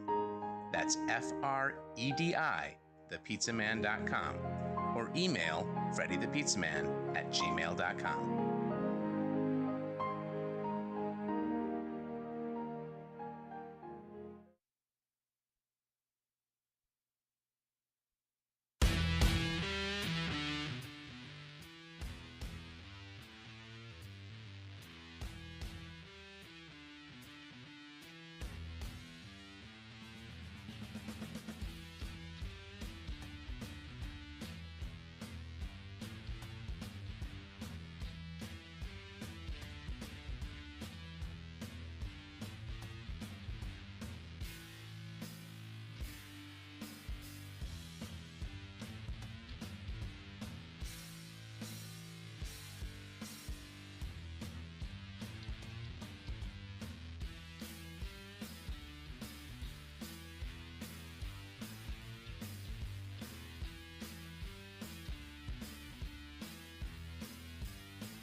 This is X's and Bros on the Michigan Sports Network.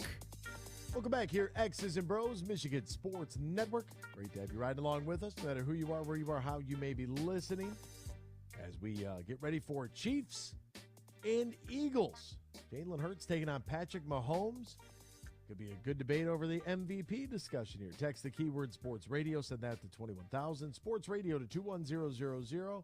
Meyer Supercenter guest line 248-951 2176 248-951 2176. Send us your tweets at XB Mornings. Message us on Facebook, X's and Bros. And, of course, you can hit us up in the YouTube comments as well on any of our topics that we were discussing. We were just talking a little bit about the officiating woes that we saw both at the NBA level with the primetime game that I'm sure you've seen the LeBron highlights from Saturday, then also in last night's Chiefs-Bengals games. And the biggest difference when going to a sporting event versus being at home is how they fill that time with constant replay. Like, you don't even notice. It's something that I think about a lot because I'm sitting there and I'm like, okay, pass has been complete or the runner was tackled. How much time do we have to get to the line of scrimmage? How many replays can we sneak in here? Are we going to bring in that half side ad that little quick sponsorship that pops in on the screen from I don't know, whatever insurance company or whatever the case may be? I don't really know. But what's that time look like there? Because that's just dead time for the fan in the stands. And so for a lot of teams, a lot of nations, a lot of sports, their biggest objective is how do we bring the same at-home viewing experience to the stadium? Look, folks, there is a rule in the NFL. You may or may not know this, but there is a rule that the home team must show one replay of the previous play. Only one is the rule. If there is a controversial call, that replay might be a terrible angle. If you need the call, if the home team needs the call, that replay you might see on the Jumbotron might be a terrible angle. Let me let you in a little secret. If your team needs that call, right? The call went against your team, and it's debatable, you'll see 15 replays. Every angle we got. Don't you think that's interesting? Have you ever picked up on that? Did you guys know that in the studio? I didn't know the NFL rule. I know that's one rule in Major League Baseball when they officially gave them challenges a couple years ago. That they made it, you have to show one replay.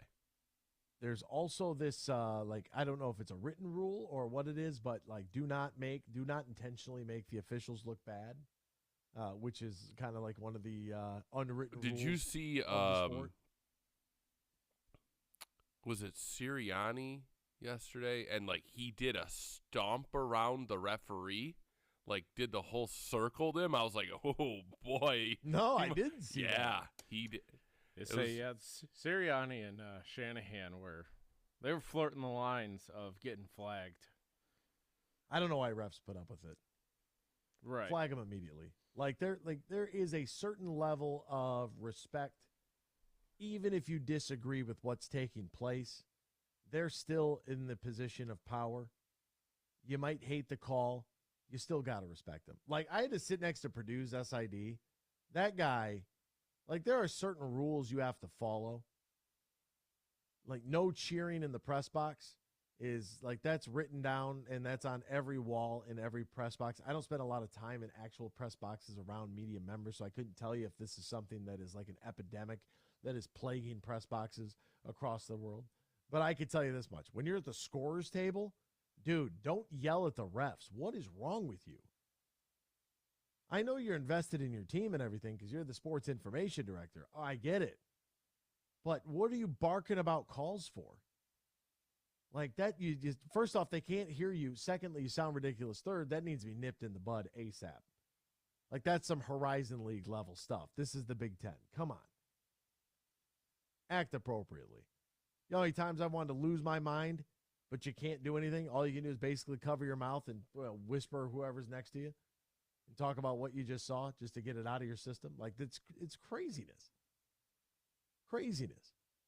But when it comes Imagine me next to Shep and everybody during Tigers games. You're probably losing your mind. Yes. Hands on your head. Yes. Keep Shep regular. It's good. It's good for him. It's good to have that juice there. It's going to be you, Shep, and Simo now. That's right. It's going to be fun. I like Simo. I mean, at least, yeah, it will be fun with Shep and Simo. I love the crew. Long year ahead. We're probably like 50 days from opening day, I think. Right around there. Well, look, yeah, a lot of good reasons to go to the ballpark. A lot of young talent. Mikey Matuk, you're going to be really excited. I'm just going to keep quoting that Al Avila video that I saw come out of nowhere as to why you should be going to the ballpark. A lot of excitement. A lot of excitement. New fences, new walls. That's good. New outfield. Be a lot of fun. First look. Can't wait. But we have this in our society, we want everything to be perfect. It's not going to be perfect. And that's where we run into this issue with the quote-unquote robo-ump, because we can't call it Fox Tracks. But what is it exactly going to be? And I've seen in one lower-level league where a player in real time tapped his head to go to replay. They went to replay. They show it all up on the Jumbotron. There was an argument over balls and strikes. The ball is actually a ball. Crowd goes wild. Like, that's pretty cool, I guess. Maybe the whole process took 10 seconds. Sure. But with the, I don't know, the digital technology to call balls and strikes, Dan's, argument against would be every player's not the same. This is true. Aaron Judge and Jose Altuve have what traditionally we've known as the strike zone to be very, very different strike zones. I mean, Jose Altuve, his strike zone would be like a milk carton, if you've ever seen one of those. Not the actual carton of milk, like a milk crate that carries 4 jugs of milk. Do you know what I'm talking about? Yes. Okay, 4 1-gallon jugs fit in a milk crate. It's a plastic, and it's got 4 handles on it. That would be like Jose Altuve's strike zone. Whereas Aaron Judge's strike zone would be about the size of a case of eggs. I was going to say like 1 and 3/4 milk crates. It's probably a good at least 14 inches, something like that. I would guess difference. I don't know. Yeah, I got to imagine. I mean, think about Aaron Judge is what, 6'7"? He's the biggest player I could think of. That's constantly in the batter's box. So from knees to chest for him is going to be, that's a much bigger span than knees to chest for Jose Altuve, especially if you have a small sternum, right? Some people have really long sternums. Some people have really short sternums. I mean, you can look differently. Like Jose Altuve's head is right around the top of the letters on his jersey. Does Jose Altuve standing next to Aaron Judge look like Kevin Hart standing next to Joel Embiid on the sideline? No, it's not that bad, but like the top of Jose Altuve's strike zone is at Aaron Judge's belt. Yeah. Are you looking at a picture of the two of them? Yes. Together? Yes. I gotta try to Google that real quick because I want to see. Oh yeah, that's ridiculous. I'm looking at him. Yeah. Yeah, so I'm looking at him standing at second base right now. It says David versus Goliath. It's Judge versus Altuve. Yeah, the strike zone's going to be different for both players. Right, bottom of the letters at the belt line of Judge. That's about fair. Yes, yeah. So that strike zone looks different. How will Major League Baseball? Will we just have to adjust and say this is what the strike zone is now? And give the dimensions of the strike zone. It's got to be X amount above the plate to hit the bottom of it. And then from that to that is what, like, so the pitchers have kind of a clear cut. This is my new strike zone. This is what I have to hit and how we will evolve, because we don't want to have to go to replay to argue every little thing. And do you think that replay has slowed the game down? In college football, it absolutely has, because there's no replay rules. Right? Everything's under review, except for the stuff that you want to be under review. Do you want to make pass interference reviewable? It's a judgment call on the official. If a player arrives early, which we saw that happen yesterday, and hits the opposing player before the ball can get there, that's easily pass interference. If there's some hand fighting, some jostling going on down the field, is that enough to call interference? Well, for some side judge it might be, but for another it might not be. That's the biggest issue we have in basketball. Earlier we talked about how in the world, how do you guard Zach Edey? What's the right plan? Because Purdue has shooters. So if they dump it down to Edey and you leave your man to try to get a hand in there, get a quick swipe for a steal, Edey's smart enough not to just catch it and put the ball immediately on the floor. He catches, he's patient, he surveys the landscape. What do we got going on here? Right? And because they have shooters, unlike Michigan, Hunter Dickinson looks at the basketball. Here comes an immediate double team. No one else is going to beat you.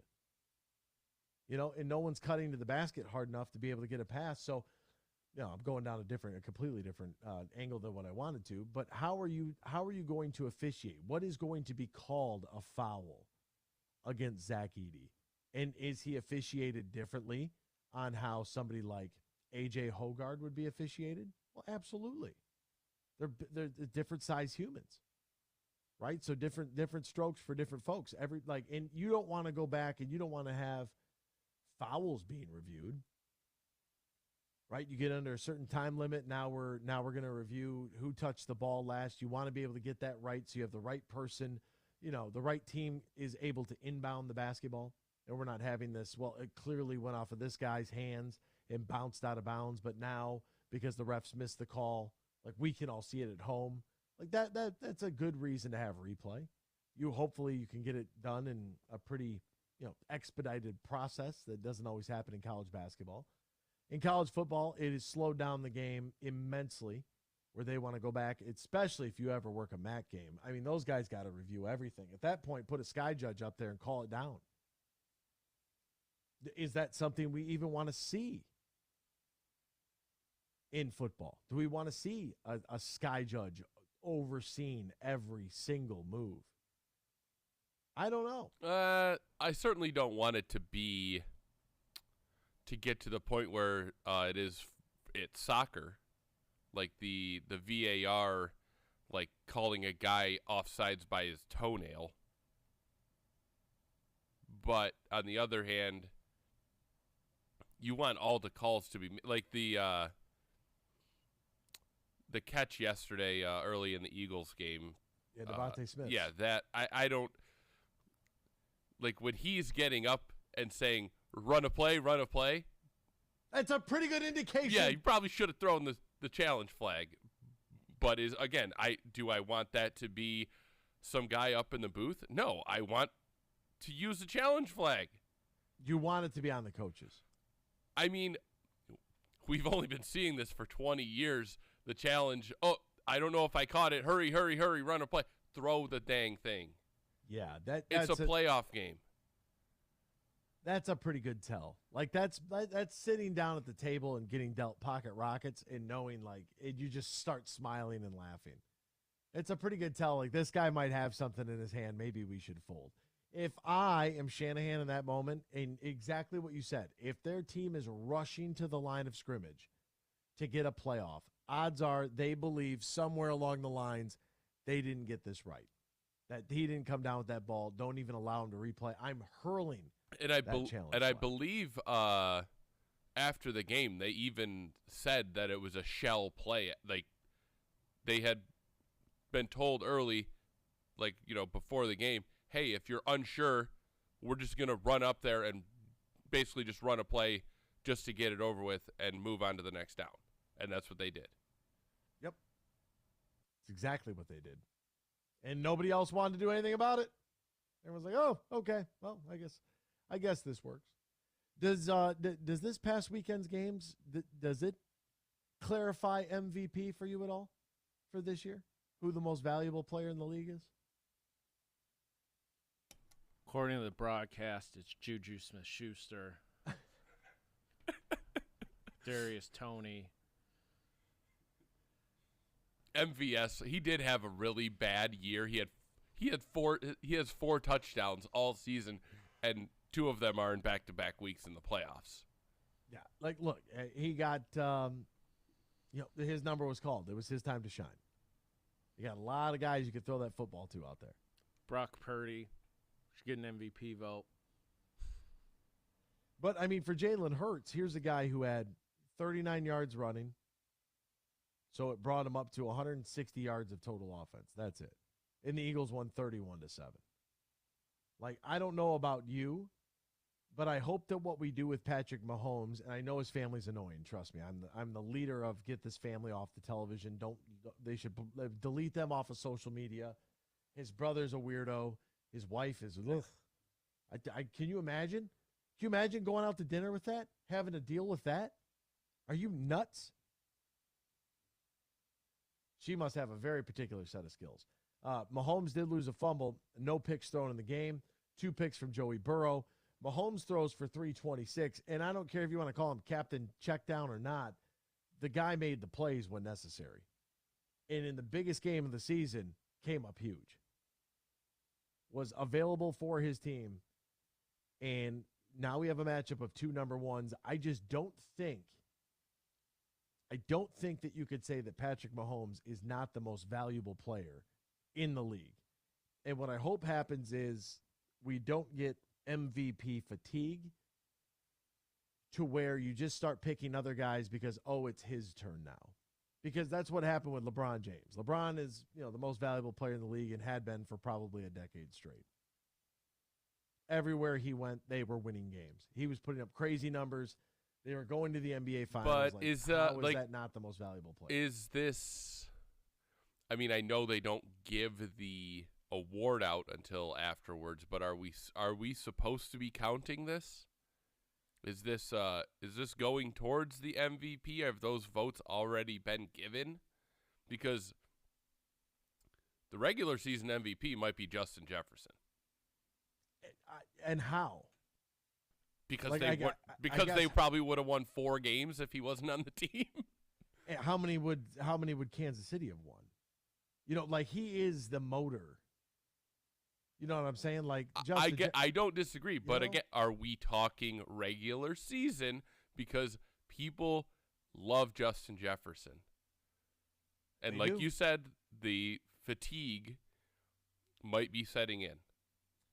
So I believe those votes are already in. That's why they do the finalists, because I think it's kind of like Heisman voting, where it's like, hey, put your votes in, then we'll just kind of announce the finalists. We'll announce the winner later. And that could be that they just make it a regular season award. But I just for me, I look at Patrick Mahomes like that dude is the cornerstone of a franchise. Well, and it's like with Patrick Mahomes, everyone had questions like, "Oh, you don't have Tyreek Hill now. What are you going to do?" He's just going to throw for the most yards he's ever thrown for in a season with an extra game. But yes, but I mean, it almost like the Tyreek Hill argument makes it even seem like he's that much better. Exactly. No, that's in favor of him. So I don't think that was lost upon, the voters in the NFL. Somebody give me a vote. Hey, NBA fans, it's time to bring the hoops action to the palm of your hands with the DraftKings Sportsbook, an official sports betting partner of the NBA. This week, new customers can bet $5 to win $200 in bonus bets instantly. Download the app, use the promo code HUGE. Download DraftKings Sportsbook app. Use promo code HUGE right now. Bet 5 on the NBA. Get $200 in bonus bets instantly. If you or somebody you know has a gambling problem, wants help, needs help, call the Michigan Department of Health and Human Services Gambling Disorder Helpline, 800-270-7117. 21-plus bonus issued free bets. Eligibility and terms at sportsbook.draftkings.com/basketball. Terms for Dan and Ryan and Anthony. So long. We'll see you tomorrow. Same time, same place right here on the Michigan Sports Network. Get more for your money at Meijer. Everyone loves a soup and salad combo, so stock up to make your own at home. Right now, Earthbound Farm Organic Salads are buy one, get one for $1. Swanson's Broth is buy 5, save $5. And Frederick's by Meijer Shrimp is buy one, get one 50% off. Top it off with buy 5, save $5 on Kraft shredded or chunk cheese. Plus, pay the same low Meijer prices no matter how you shop, in-store or online. Exclusions apply. See all the deals in the Meijer app. They say consistency is the key to success. They weren't wrong. So how about grabbing a beer that's consistently smooth, consistently refreshing, and consistently light? You might just find that the road to success can be pretty enjoyable. Michelob Ultra, the perfect balance of taste and refreshment, and only 2.6 carbs and 95 calories. It's only worth it if you enjoy it. Enjoy responsibly. Anheuser-Busch Michelob Ultra Light Beer, St. Louis, Missouri.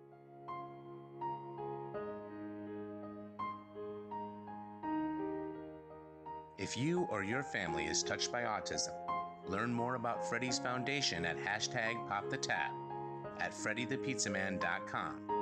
That's FREDI, thepizzaman.com, or email FreddyThePizzaman@gmail.com.